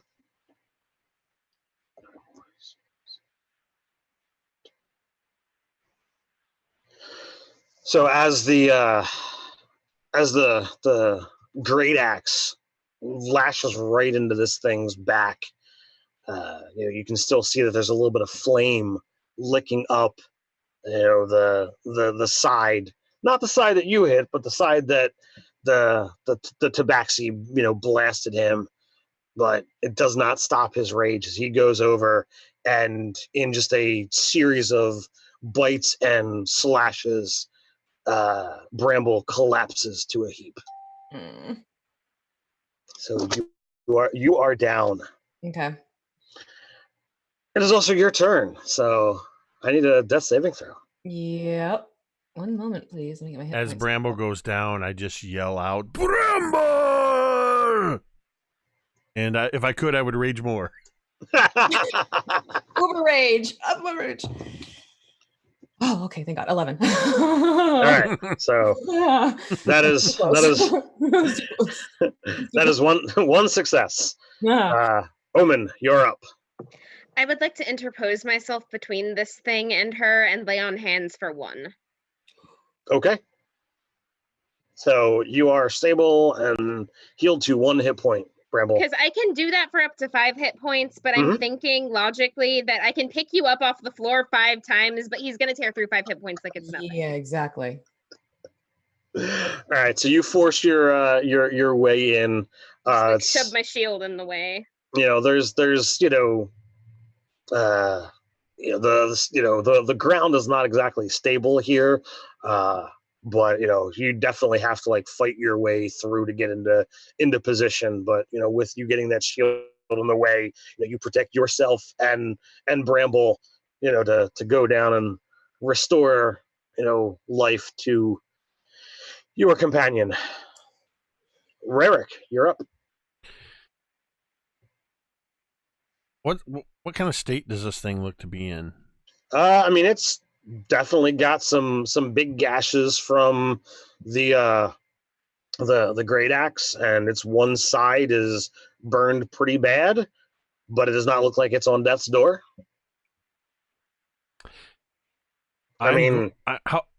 it went to Bramble, so about 20 feet away, right? Mm-hmm. Okay, perfect. I am going to rush at it. Okay. And just as I get to it, I'm going to drop my great axe and tackle it. I'm going to attempt to grapple it to the ground. Sure. As I'm raging, I get advantage on my strength check, so All right. that athletics. That it would indeed be athletics. Yep. With advantage, that means I will take the 5 over the 3 that I rolled. Oh no. So that brings it up to an 8. Are you not proficient?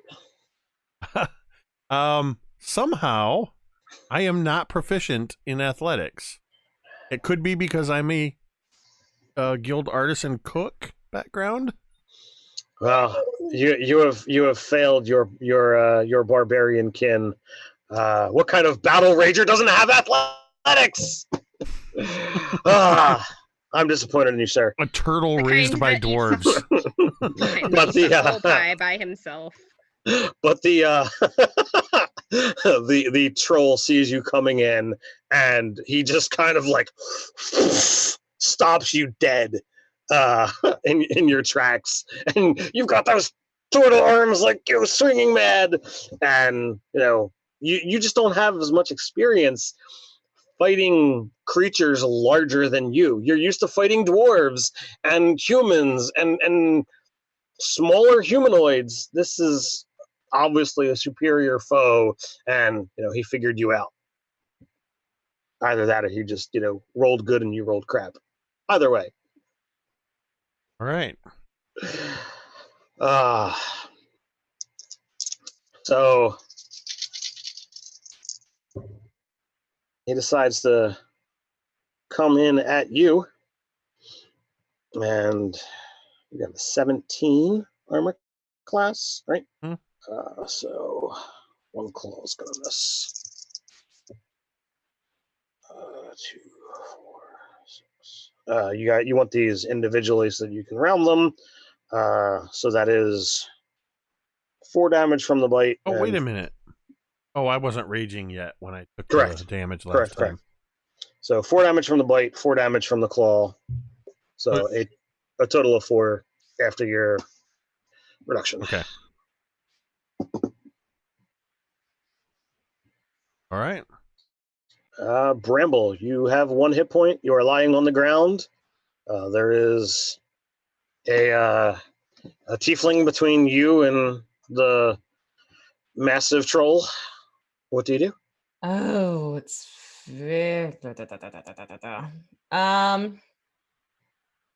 she's going to throw some more fire at it. Go for it. Okay, here's the hopping.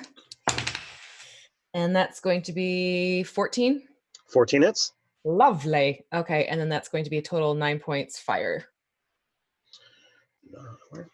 My pen keeps disappearing.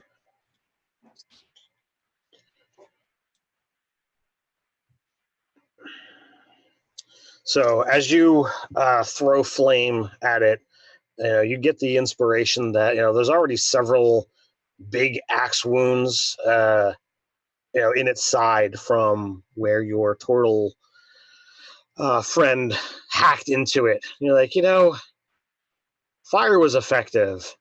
So you launch your blast right at that spot.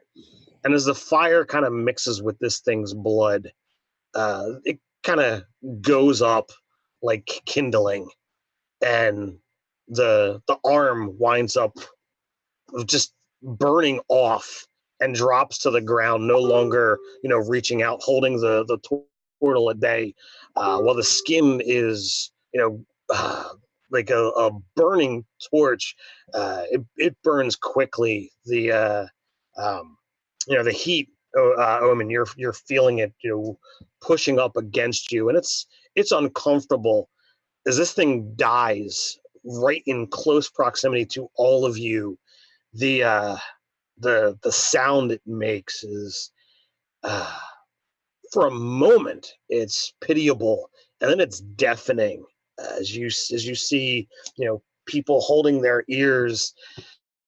How do each of you react at this close, painful death that you've just inflicted upon this massive creature? If this thing's up in flames, her eyes are glittering and she is just sitting there and her tail is sort of twitching back and forth behind her, just watching this, utterly pleased.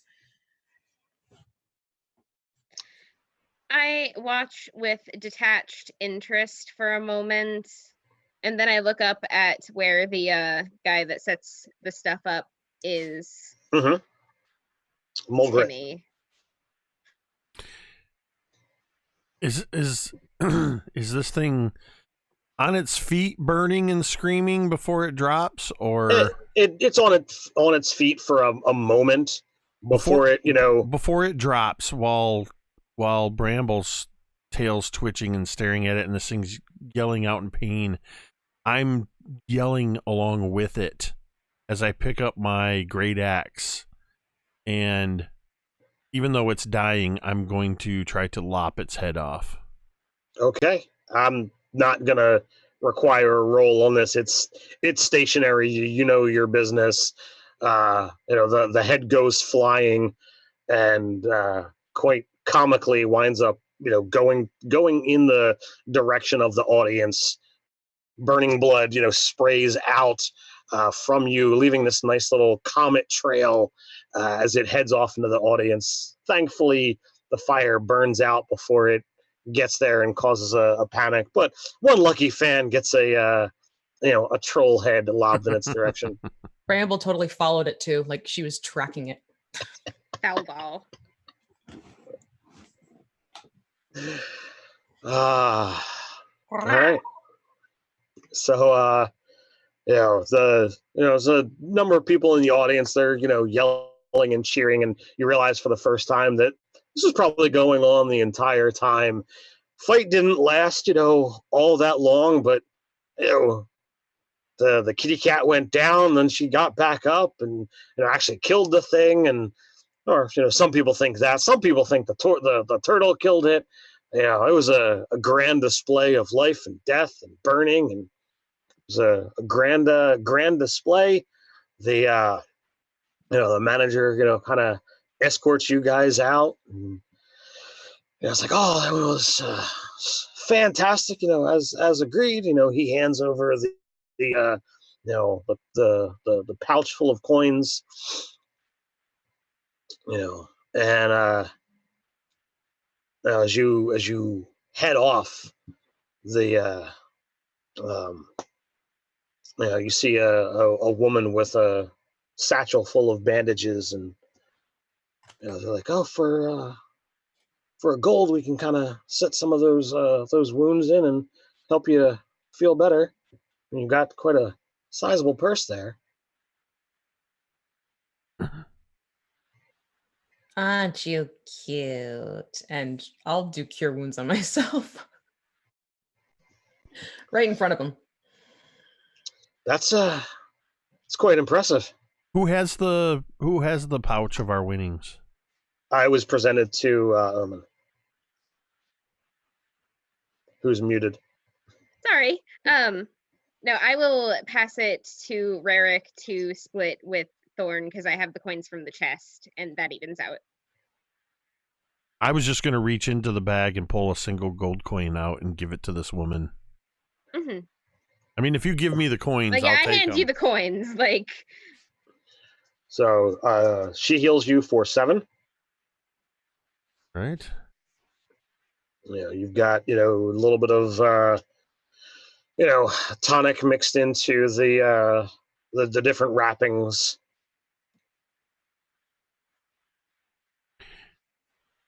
Can't have our successful winners dying from infection and what have you. Not all of us have access to magical means of healing. And then I look right at Bramble and I say, yet. If you just asked, I would have helped you out as well.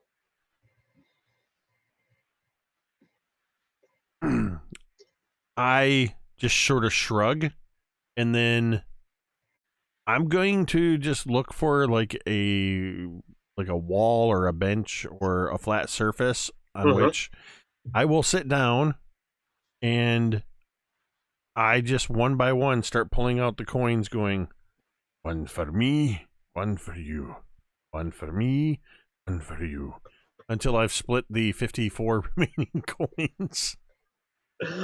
And then what was that? There were, after you gave away the coin, there was 59 in the satchel. Oh, I don't care. I guess that extra one would probably end up in Bramble's pile because I'm not really counting them. Right. So that would be what? So 29 to you, 30 to Bramble. See, even Jake can't do the math. Mathing. Hey, it's a thing. That's why on MTD, whenever I have to do math, we call it mumble math. Mumble math. So 29 and then...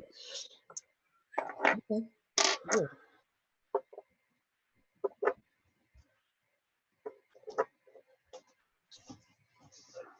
I'm not saying I want to do that every day. I'm just not saying it. But... if we need to make coin, that's a pretty good workout. Yes, well, I might want to invest in some better armor if we're going to go back into that place.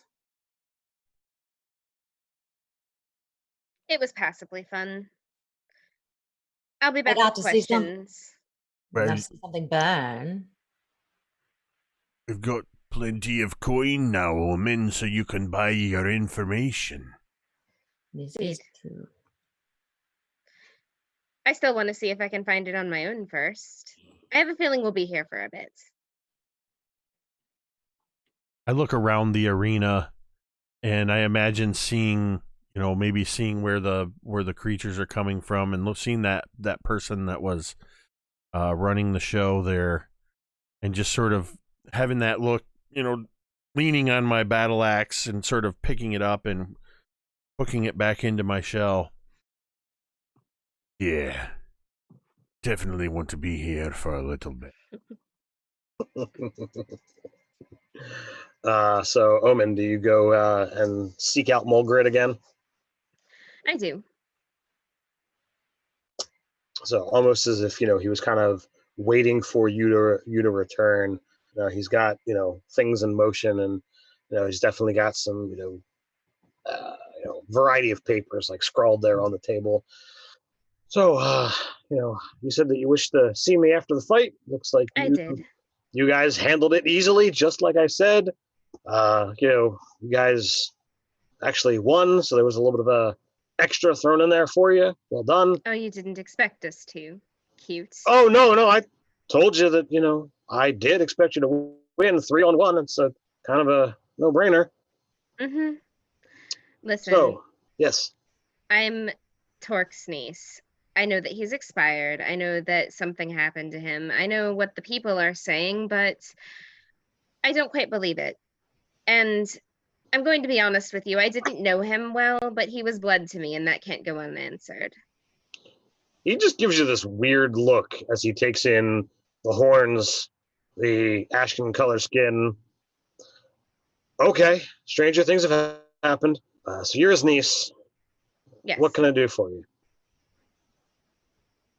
Anything that you know about the matter would be much appreciated. If you could point me in the direction of people that he knew, people that he was in contact with, anyone that had a particular reason to howl for his blood. Well, I would say of the the people here in town, I was I guess I was the one that liked him the most. He brought his creatures to fight.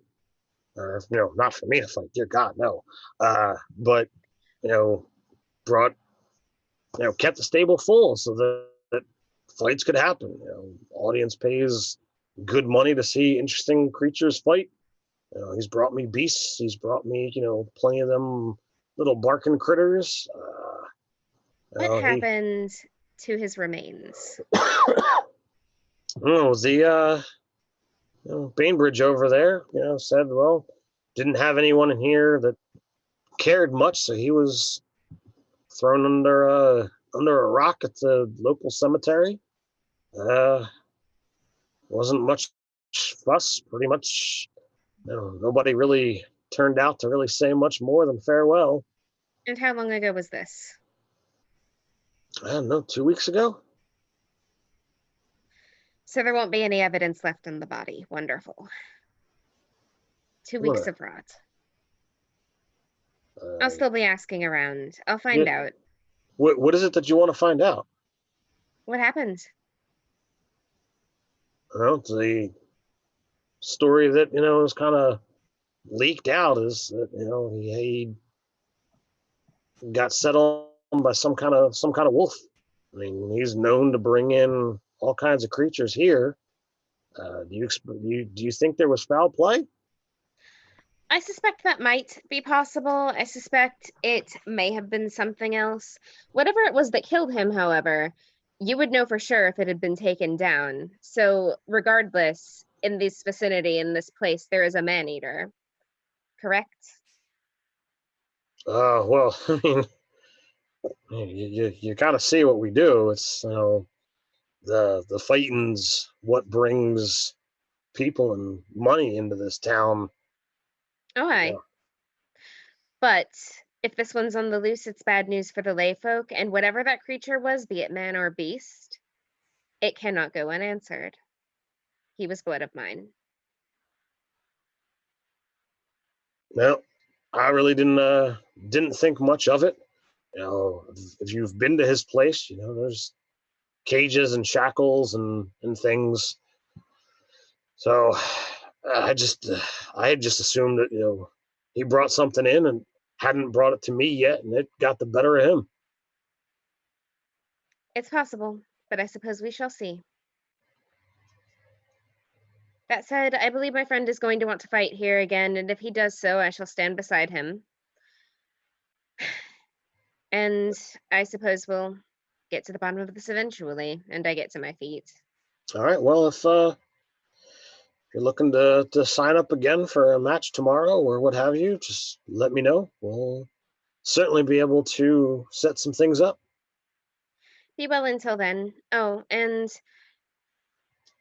gather together whatever notes you have on the business he was bringing you. I know he had to have been getting those creatures from somewhere, and it seems I am in charge of his affairs at the moment, so.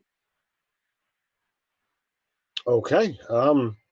I'll see what I can do. There's not a huge amount of notes that I'd be able to pass your way, but I could certainly get you a list of creatures that he's kind of sold to me. Well enough. And I will withdraw. All right.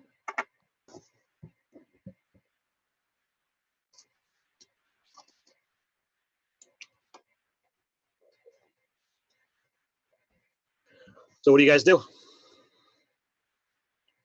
I don't think that we found the beds in that house and it's not clean enough. I don't want to sleep in there if there might be a wolf spider on the loose. I don't know about you guys, so I think we should find an inn. Yes, something cozy with a fireplace would be good. So there is the tavern, the Fat Goat. Cool. Sounds good.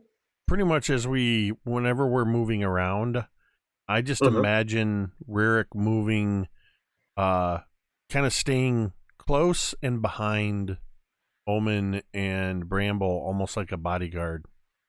Though they can take care of themselves quite well, I just move as the kind of following their lead. Or is that just happenstance, or are you actively trying to play the part of I'm the muscle here? Not really. He doesn't have to play the part. He's clearly the muscle. He's definitely not the brains. So yeah, I mean, but that said, he still just keeps an eye out for anything that could be threatening as we move through the town. He's not the most observant, but See, Bramble is absolutely, she's that cat that rides on top of the turtle's back in the meme thing. Like that, she's totally fine with him being the imposing force. All right, so it's not hard to find the singular tavern here in town. Older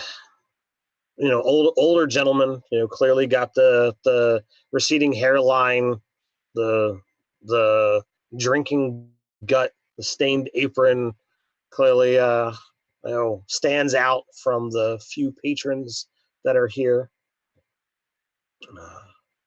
And like just about everybody else, there's always a double take as you enter the establishment. Could be because you're not human, or it could be because of the almost monstrous nature that all of you have. But he definitely, rears back, not as much as some, but there is acknowledgement before, he, quickly resets himself, saying that you're not coming in, eyes ablaze and weapons drawn. So, and once again, I look very pleased with this response. So, welcome to the Fat Goat. He kind of like rubs his stomach as he says it for some unknown reason. What is it that I can do for you folks today? We seek rooms for the night. You're looking for the one room? You're looking for rooms for each of you? The latter. It's going to be just the one night then? Or you now.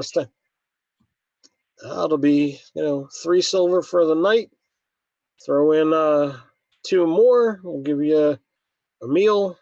Give it a gold. You can have dinner and breakfast. I slide a gold coin across the counter. Is that a gold coin each? Yes.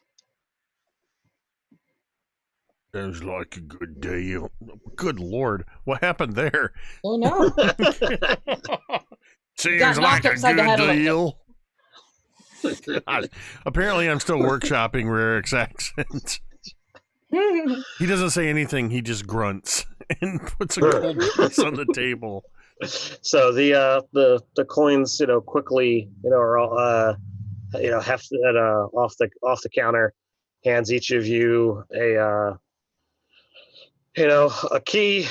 There's scratched in numbers of 3, 5, and 7. I want 7. I'll take 3. There's That leaves me with whatever this symbol is. That's a 5.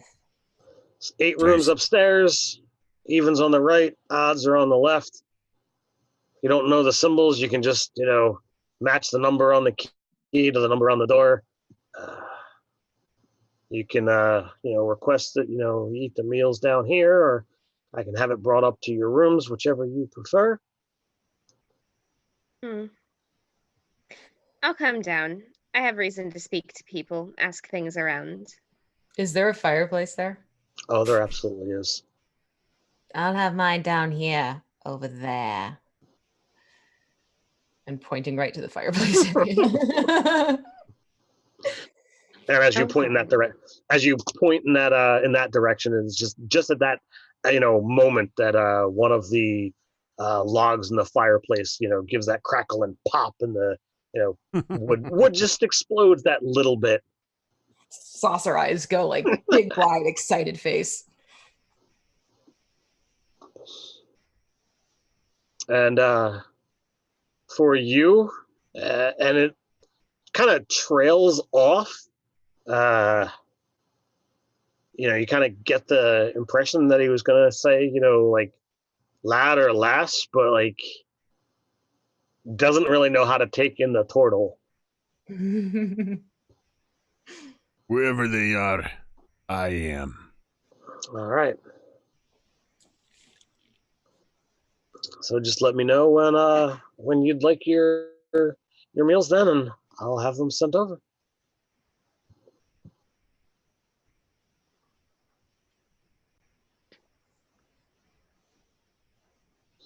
So what do you guys do?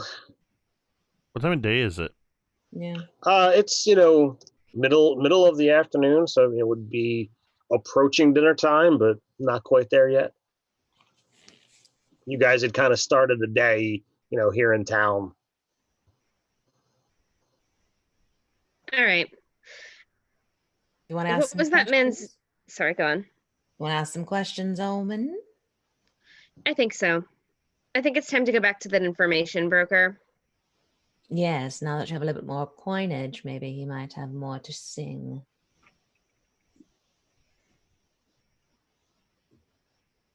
So you secured rooms, and then you're heading back to the Mhm. underground market.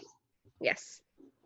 All right. So are you choosing to go back through the passage, or are you going to go back through the mud pits, secret passage that way? Through the passage in Torque's house, because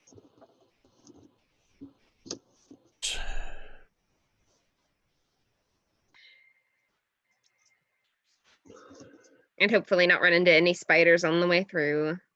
I'm already inspecting the tunnel as we go through for structural integrity, figuring out how if we're going to keep going through this thing, I'm going to want to make this tunnel a little bit big if I can. I'm burning away any type of webbing or collected stuff to clear it out. So did you ever, set the pile ablaze, Bramble, or is it still just kind of scattered? I think it's still outside. I didn't have a chance to set it on fire The yet. junk pile? We weren't really done cleaning, so I don't think we've set It wasn't lit. I mean, I didn't light I it. imagine maybe just saying something every once in a while. I can imagine Bramble walking by, looking longingly at the pile, and just saying, "Wait until nightfall. Really light the place."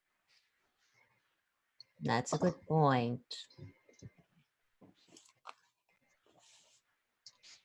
So do you light it now then? No, Nighttime? we're waiting. Oh, you're We're- going to wait till nighttime. Okay. Yeah, I'm gonna wait till nighttime. We're going through the market. All right. So same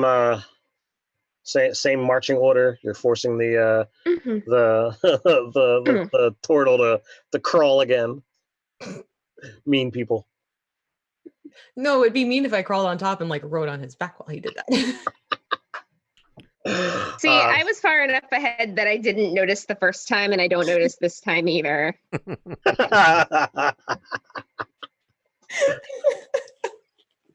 At some point, I'll make this tunnel bigger. Oh, there you go.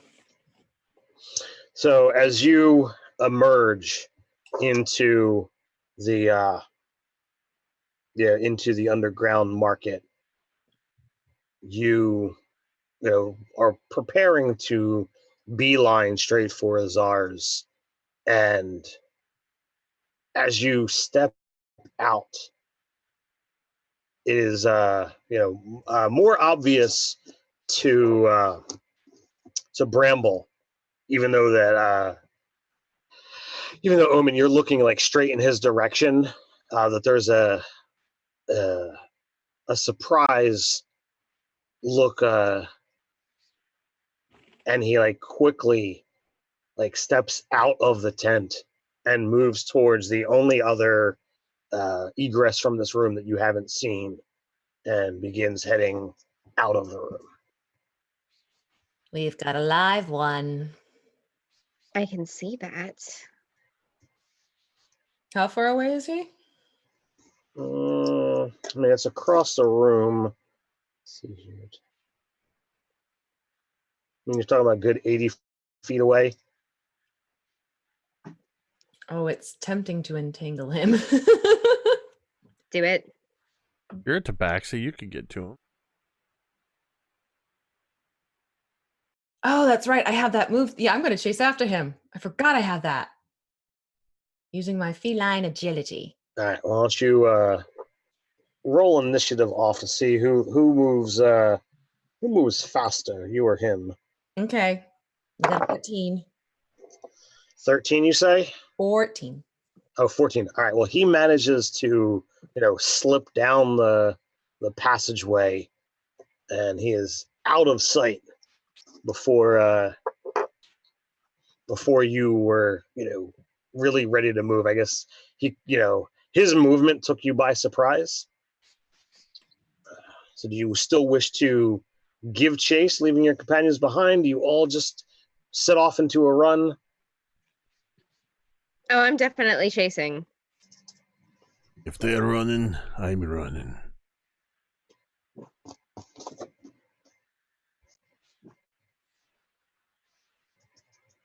Yep.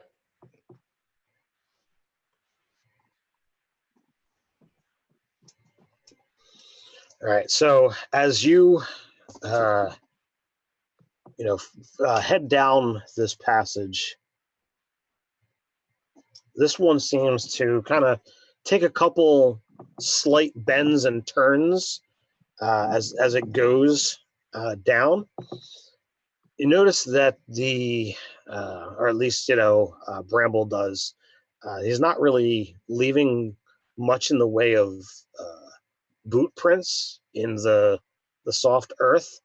So this guy is kind of adept at moving stealthily. It's a quick observation that you're able to pick up. This one's used to slipping away unseen. I'll let the other two know. And we can't see him now at all, right? It does appear that he has disappeared into the dark. All right. I have never seen somebody run so fast from business. I've seen my brother do it before, but that's usually when he's told to do something he doesn't want to. If you can hear me, know that we're going to have words eventually. I don't let things go. It'll be easier on you if you come out now. And you won't be paid this time either.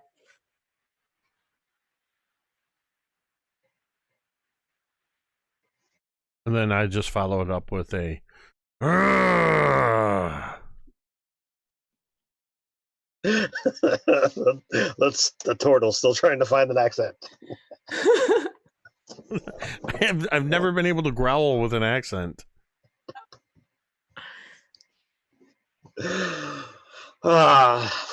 Fun. So do you continue down the passage? Yes.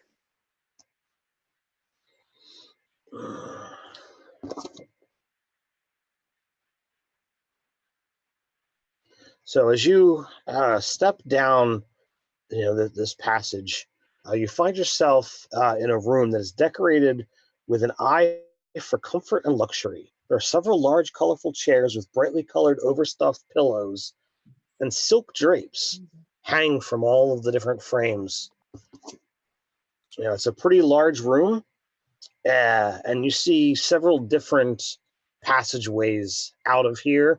There's several different what looks to be other rooms with closed doors.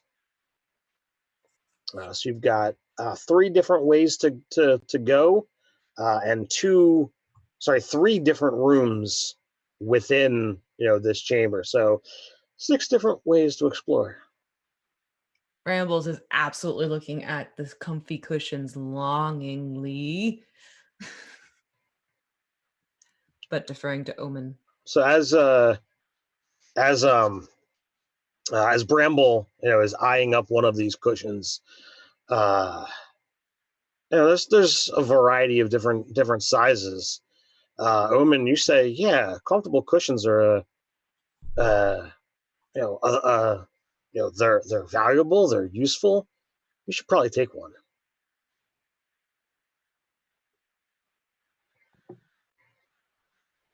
That tracks. Yeah, I pick one up.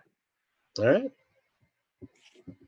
Can I get it to go in the little bag that I have? You or can. Is it not that kind of... Oh, okay. Well, then, yes, I just stick it in the bag. I thought you were saying, can I get it to go? So, it's a decent sized, satchel, but the satchel is not as big as the cushion. But yet, as, Omen kind of goes over, looks around, nobody other than you two is observing, and she just stuffs. And the cushion disappears into the satchel. Well, I don't act like that's weird at all. That's a nifty trick. Apparently. Could you fit another one in there?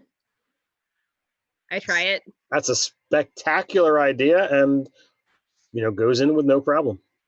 I'll get that back to you when we get to the inn. Sounds good to me. That fireplace looked nice. Now let's see what's behind door number 1. Of course. I sincerely hope we haven't accidentally blundered into a brothel.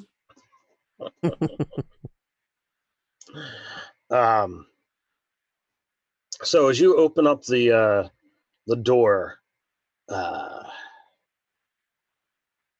you see, before you see, as soon as you open the door, the aroma of acid and strange chemicals, assail your senses. The very attuned nasal passages of Bramble, as it fills her nostrils, she kind of reels back from the unpleasant odor. Anybody want to make an Arcana check here? Not me. I mean, I can't add much to it, but I can't take much away either. Well, There's no way I would know. All right, let's on a lark. Let's see. Sure. I will laugh if I get another crit. No, I got a 2. I know nothing. All right, you aren't certain what's up here, and out of game, you guys didn't talk to somebody upstairs that would have given you more information. So you really aren't certain what the smells are here. I mean, there's definitely some similar smells that were upstairs, but nothing that you guys explored. So you aren't certain what this is. Is he in here? But as you look in, there's crates, there's boxes, there's some pouches and chemicals, but you don't see anybody in. Not that I see. Or Next snap. room. So you going into the doorways or down one of the open passages? I'm checking the doors first. All right. So as you look into that room that you were in, there does appear to be another door, and the odor in this room is stronger and is much more ripe, full of those chemicals. There's a workstation. You see a variety of mortars and pestles. There's some kind of bizarre paper and carved wood in long strips about this big. Doesn't look to be anything of seasoned wood. Nothing that looks like it's got the arcane variety. It just looks to be squared wood. Maybe it attaches to something you aren't quite certain. When you go back out and explore the other rooms, they're full of empty boxes. Doesn't appear to be anyone that's or doesn't appear to be anyone in these rooms as you begin exploring. Brambles would totally jump in one of the boxes. Just to be sure. I'm just going to allow this and just let it happen, and then I'm going to take down one of the passages since the doors appear to not have him behind them. Are you guys attempting to be stealthy, or are you moving, kind of direct and forward? Direct and forward, and above this, I am singing. Oh, you are singing. I am singing. What? You don't. I'm not going to force you to perform on the spot. But what is it that you are attempting to do? Just like one of those old nursery rhyme songs, like "The Farmer in the Dell" or something. Mulberry one Bush of those things that would be creepy as hell to hear coming your way. Bush, That's some Omar Little stuff. Okay. Thought was all in fun. Up goes the weasel. Like every time the door opens, yeah. All right. So. Oh God, we just all barded it, didn't we? So as you open a a door, you do see that plainly dressed man. But before you've got the ability to really like launch in and try to see what's going on, apparently your singing has attracted some other attention, and coming from the ceiling from a recently carved out, wasn't so much as a passage for humans, but small scuttling creatures emerge from multiple sides as you are surrounded by what you can only imagine is the Canis Arachni. Oh, wonderful. So go ahead and roll initiative. This again. Aw. Ooh, Dice hate me too. mine Yeah. are. I guess that's not too.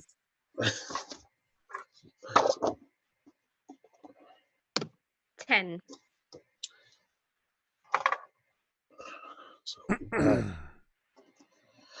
All right, so it looks like Bramble is leading off. And we've got Rarick at a 12, Omen at a 10, and way down to the bottom are the Canis Arachni at a 5. So, Bramble, what are you doing as you see, a handful of these creatures arise? You're muted. It looked I sassy. start to burn them. So, you see at least 4 of these creatures, Okay. trying to surround you, but there are also, a couple small tunnels, so you aren't quite certain whether there are more coming out or not. How do you wish to burn them? With my flame. I produce my flame. I didn't know if you were producing flame or if you were casting some other spell. No, right now I just have my produce flame, but it'll be like, sort of snapping of the fingers, and the light goes and flicks it at them. Sure. And let's see, will a mathing 21. Yes, easily hits. All right, cool. And then that's going to be 7. 7 damage. All right. How many of these are there? You definitively see 4. Oh, wonderful. That doesn't fully answer the question, but Yeah. how big are these things? They are small creatures. Like the size of a dog? I mean, you've seen how tall kobolds are. So cut off a kobold at the waist and attach it to a spider body, and that's what you got. That. Do not like. So let's see how well you guys can. Do not like. Oh, I do not like. No. That's a no from me. So Rarick, you are up. There are 3 things that make me mad. Burnt scones, getting wounded, and spiders. And I would like to rage. All right. And I'm going to pull out my big old... actually, you know what? I'm going to draw both of my hand axes. I can only attack with one of them this round, and I'm going to do that. So I'm going to attack the nearest one of these things. Is a dirty 20. Easily hits. Are you going after the one that Bramble attacked, or a fresh one? Probably a fresh one. I'll let Bramble have Fun. Yeah. Oh, there we go. Let's see this. 6 points of slashing. Okay.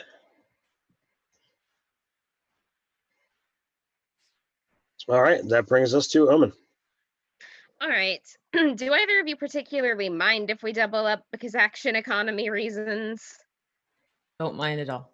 Not at all. All right, good. I'm gonna slash at the one that Rurik is attacking. It does a 21 hit Easily. for all of 4 damage with my whip. All of 4 damage. There's a Level music. 1. It's level 1. I understand. All right, so there are technically 4 of you in the room and 4 of them. So there's one going to go after each of you. Asar's is a viable target here. So I will. Let's see here. At Omen, that's going to be a 19 to hit. That hits me. At Bramble, that is going to be a 15 to hit. Yep. And at Rurik, that is going to be a 10, so that is going to miss. Puny little spider. Eesh. All right, so I need a Constitution saving throw from Bramble and Omen. Okay. Ooh, 18. All right. I'm gonna use that point of inspiration that we started the session with. That's a good call. 17. 17. All right, so you guys resist the poison from their bite. I don't nat 1. Oh. But the it's three points of damage to Bramble and 4 points of damage to Omen.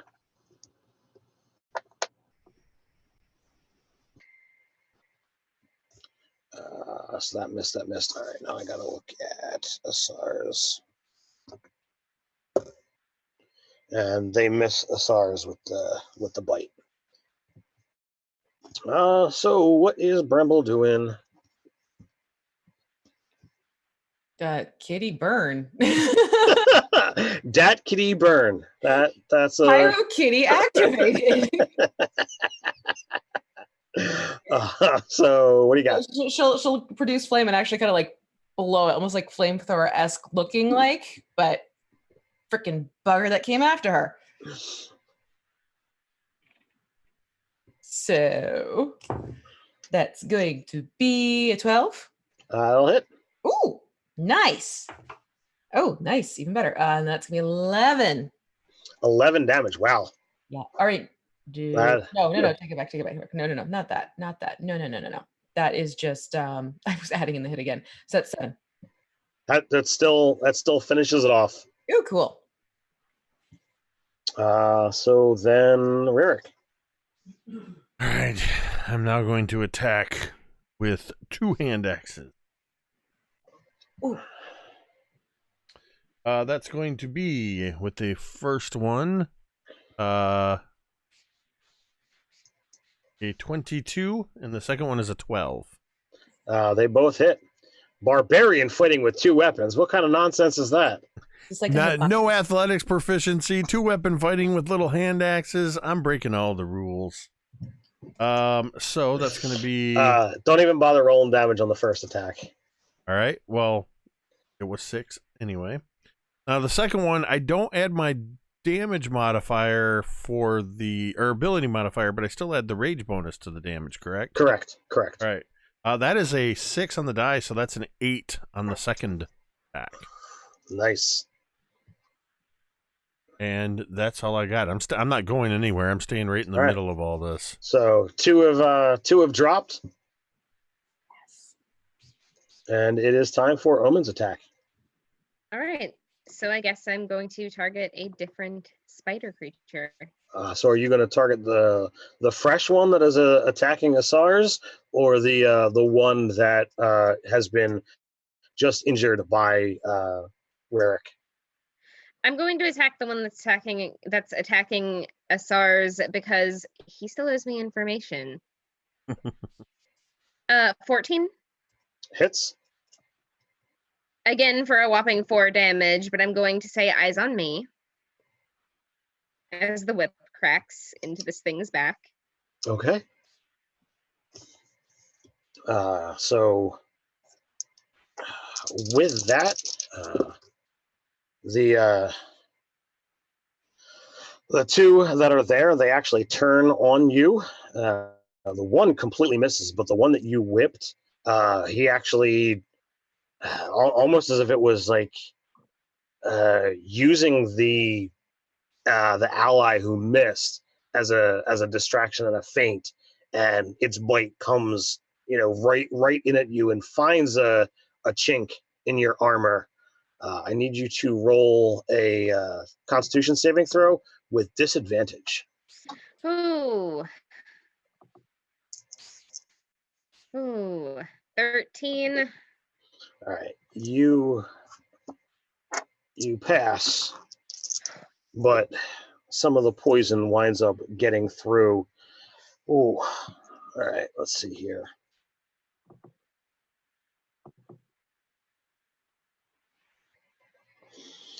All right, so you are taking 4 points of piercing damage and 5 points of poison damage. All right. All right, so you are down, but you are also poisoned and paralyzed. Oh, good. Sure. Cool. Cool. Bramble, you're up. I don't like this. How many are left of the spiders? There are 2, both damaged.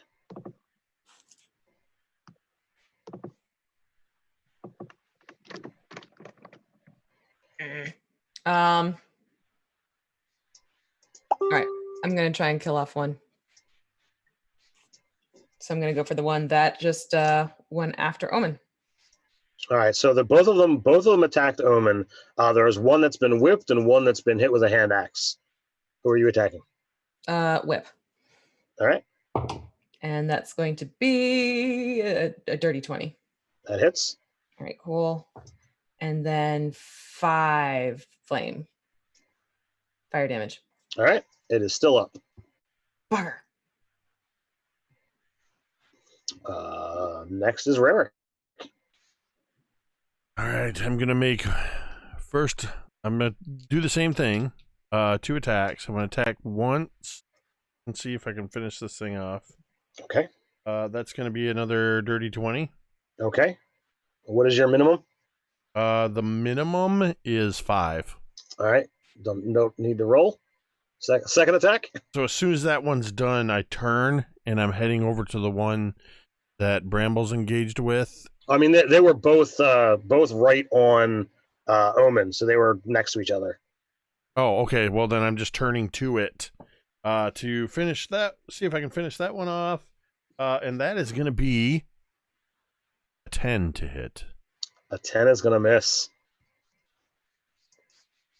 Nothing I can do about it. I imagine the blood. There's just this arc of blood as I swing around and I splatter Bramble with it as I miss this thing. All right. Omen, death save.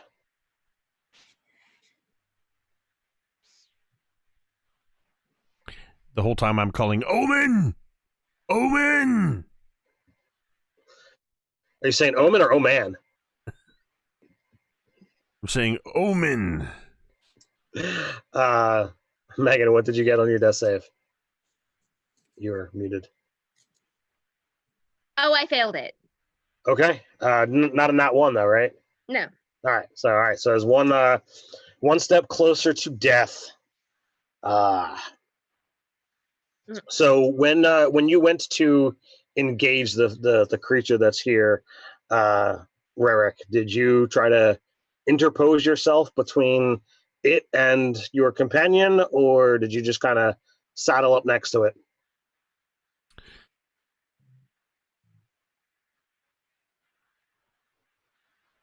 Well, I think I have got a precedent of trying to protect them All right. when I can, so I think I would have interposed. All right. So That sounds like that's what you wanted me to say. I just was checking. You know, No, it's I not think like, as I moved in, the natural inclination would be to put myself between the creature. it's not like a a downed companion with a one failed death save that took a melee attack would automatically guarantee death. It's not. Right. It's not like there was that possibility at all. So it comes in an attack on you, and it's a AC 8, so it misses. So we are back at the top of the order with Bramble. All right. She will look to Omen and then look up at Ryuk.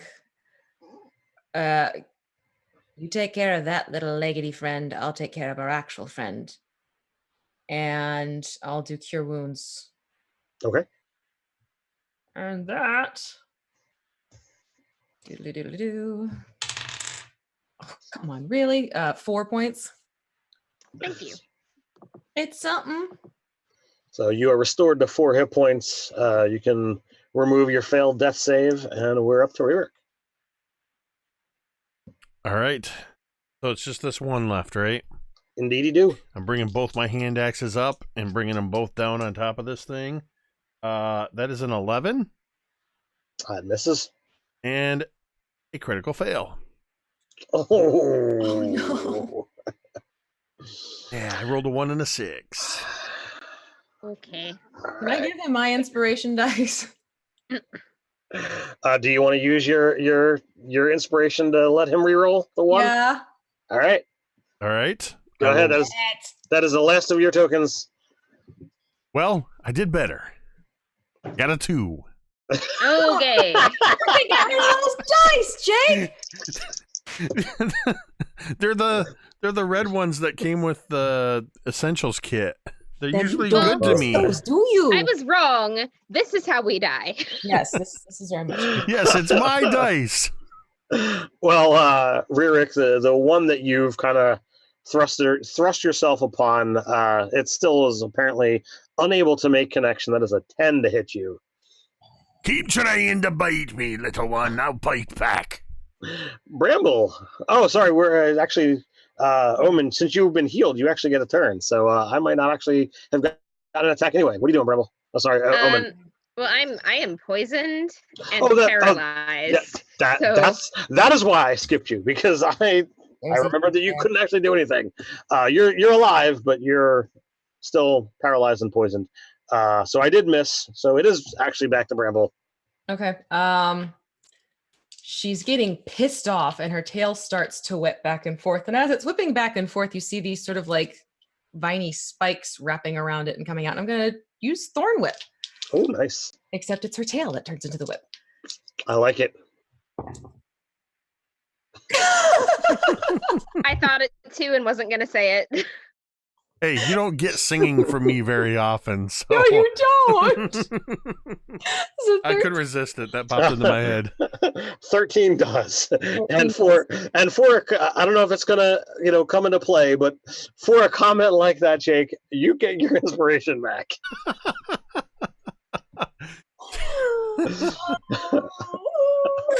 So what is your damage with Thorn Whip? 2 piercing. 2 piercing. Yeah.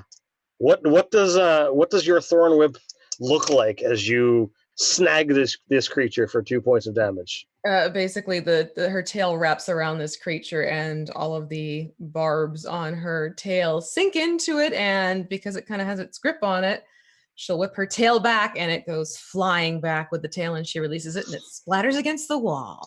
So you mean to just move the whole thing, but the whip actually latched around this thing's neck, and as you pull, you just rip the thing's head off. Lovely. And the head goes splattering against the wall, and you see this kind of weird, purplish blood, splatter and pour out as the creature falls. You kind of look back and kind of hiding behind some of the boxes and draperies in this room. Asars is kind of realize that you guys have come into the room, and the Tortle is blocking the door, so he's really got nowhere to go, and he just watched you guys, kind of make quick work of these monstrous creatures. Do I see him? Yes. Oh yeah. Oh, then I would absolutely lock on to him. I'd even do the little butt wiggle thing and try and pounce on him. I'm mad. Kind of like Tigger, but aggressive. She's the butt wiggle. Oh, classic. Oh. Come on. So are you threatening to pounce, or do you actually Oh, pounce? she full on pounces him. She's got. She mad. So as you land, on him, it's like, I didn't do anything to that old man. You can't prove anything. Oh, full on hiss in the face.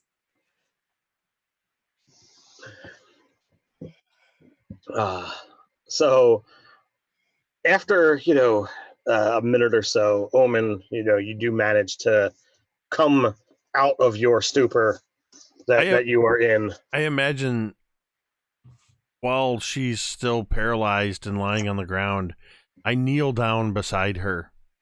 And like I've seen her and Bramble do, I lay my hand on her head, hold it there for a minute, and just about the time she's starting to be not paralyzed, I assume I have healed her and say, kind of squeezing her head by the horns a little bit, does this make you feel better? I smile legitimately again and I say, yeah, a little bit. Thanks, Rick. And then I'll help her up to her feet. Oh God, and I'm still twitching a little bit from the aftermath of that, and my eyes fall on Asars. I got him. I liked you until you proved to be a coward. They rip his arms off. Can I claw his eyes out? He's kind of can't really go anywhere as the cat is currently sitting on him.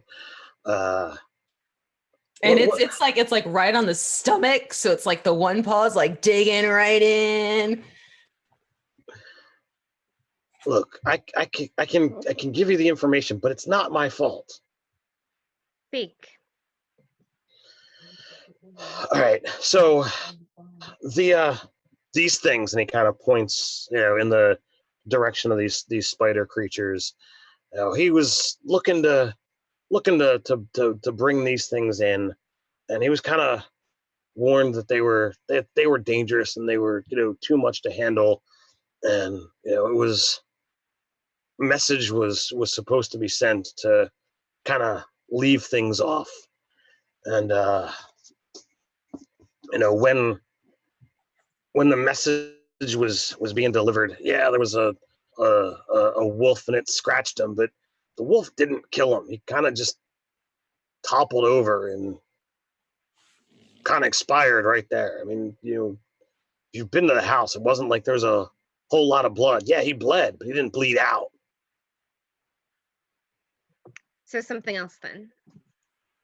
I mean, I'm no medic. It's died of fright or died of a heart attack or whatever it's called. He just Where did he get the spiders? He had loads of different contacts, and Can give me a list?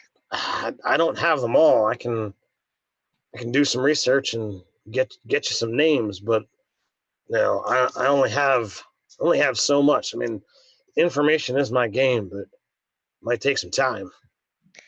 You will give me what you know for your life. Say again? You will give me what you know for your life. Sure, will do. All right.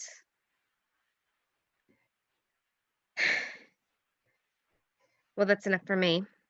And I kind of dust myself off. Still twitching a little bit, like clearly not wanting to get into it with anybody again right now. Brush with death leaves you a little shaken. Do I have to let him go? Yes, Thorn. I need to know what he knows. Fine. And she'll get up and kind of like even like kick a little dirt back on him and process. All right. So for starters, let's this area occasionally gets patrolled. Let's kind of step back up into the market above, and I'll give you the full rundown of the conversation I had with Torque. Assure you that I did not kill him, and it will take some time, but I will look into what contacts he had and where things might go from here. But like I said, that will take time. That's quite all right by me. So There's you no guys, reason that we can't be friends going forward, but don't run from me again. It doesn't end well for anyone. all right. So you guys step upstairs and you kind of go back to his tent area, and he gives you a full accounting of the night that the Torque expired, and details that as you took in the cabin and kind of collaborate the story with the town guard, you're able to realize that this guy is not not trying to get one over on you. And he says that he will look into matters so that you might be able to go and explore other options as to potentially where these creatures indeed came from. If there's any shopping that you want to do or in the underground market, you're able to do so. If you want to go and retire back to the Fat Goat and get some meals and rest up. Was that some kind of Mhm. some kind of slip? You said if we went to expire. Expire, yeah, right? Already came close once today, no thanks. Would Just because I dropped two of you tonight. No, that was a slip of the tongue, not a slip of material being out. I'm actually bringing this session to a wrap to see where things might go for next time. Would anybody in the market be selling healing potions? That or herbalism kits. Medicine kits? There are definitely ways to get medicine kits. Is there a potion person? Potion seller. I seek your finest potions.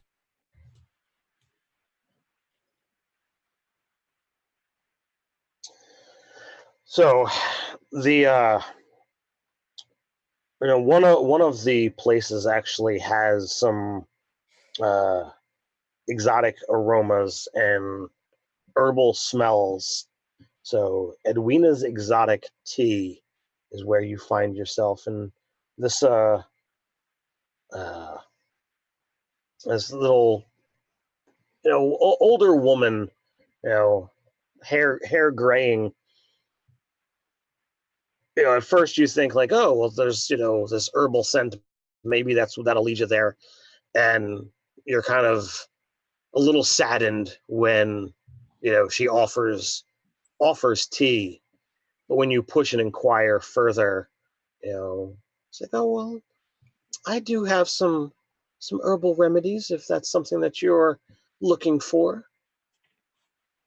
And she does have a couple common healing potions if you are interested in buying. How much are those? She offers them for 25 gold apiece. She has two.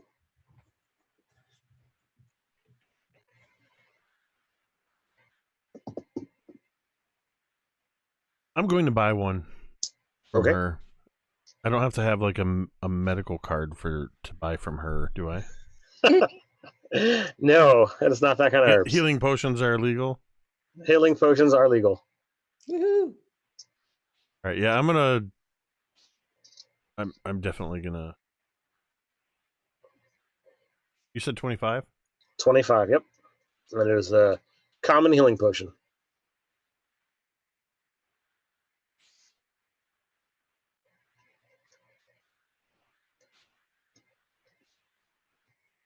That's all I was interested in.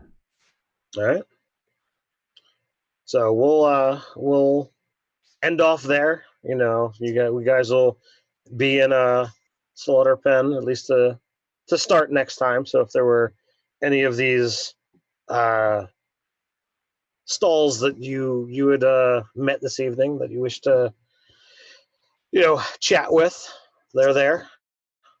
So to you guys out there in the chat, I see you guys have been kind of typing and going the whole time. I appreciate that. You can, as always, if you want to check out the stuff that is offered in RPG Crate, you can follow those links down in the description. Get those cool cards that I run every month, as well as their new stuff with their monster lore cards that are pretty awesome. Spectacular art, a full stat sheet on the back. Nerdarchy RPG Crate is a promo code to get 10% off. You can also go check out all the links to follow these fine and wonderful people that come and share a few hours with me every month. So Can I say something real quick, Ted? Absolutely. I normally don't like to shill for this, but I just checked a little while ago, and the Mini Terrain Domain YouTube channel is 6 subscribers away from breaking the 10,000 subscriber mark. And we've got 56 people watching, so if you like watching VODs of games that Ted and V are in, that I run, other VODs, crafting videos, and all that kind of stuff, at least check it out. That's all. I was actually gonna, kind of throw that out there because I knew you were getting close, and I'm a player on Jake's channel. V is a player on Jake's channel. Should absolutely go check them out. Just as much as checking out, the sponsor of this game, RPG Crate. So, as always, thanks for joining us. I hope you guys had as much fun playing, watching, as I did in running. And as always, until next time, stay nerdy. Nerdy. Oh, that's me. I'm like, 1 second, and I will get us out of here.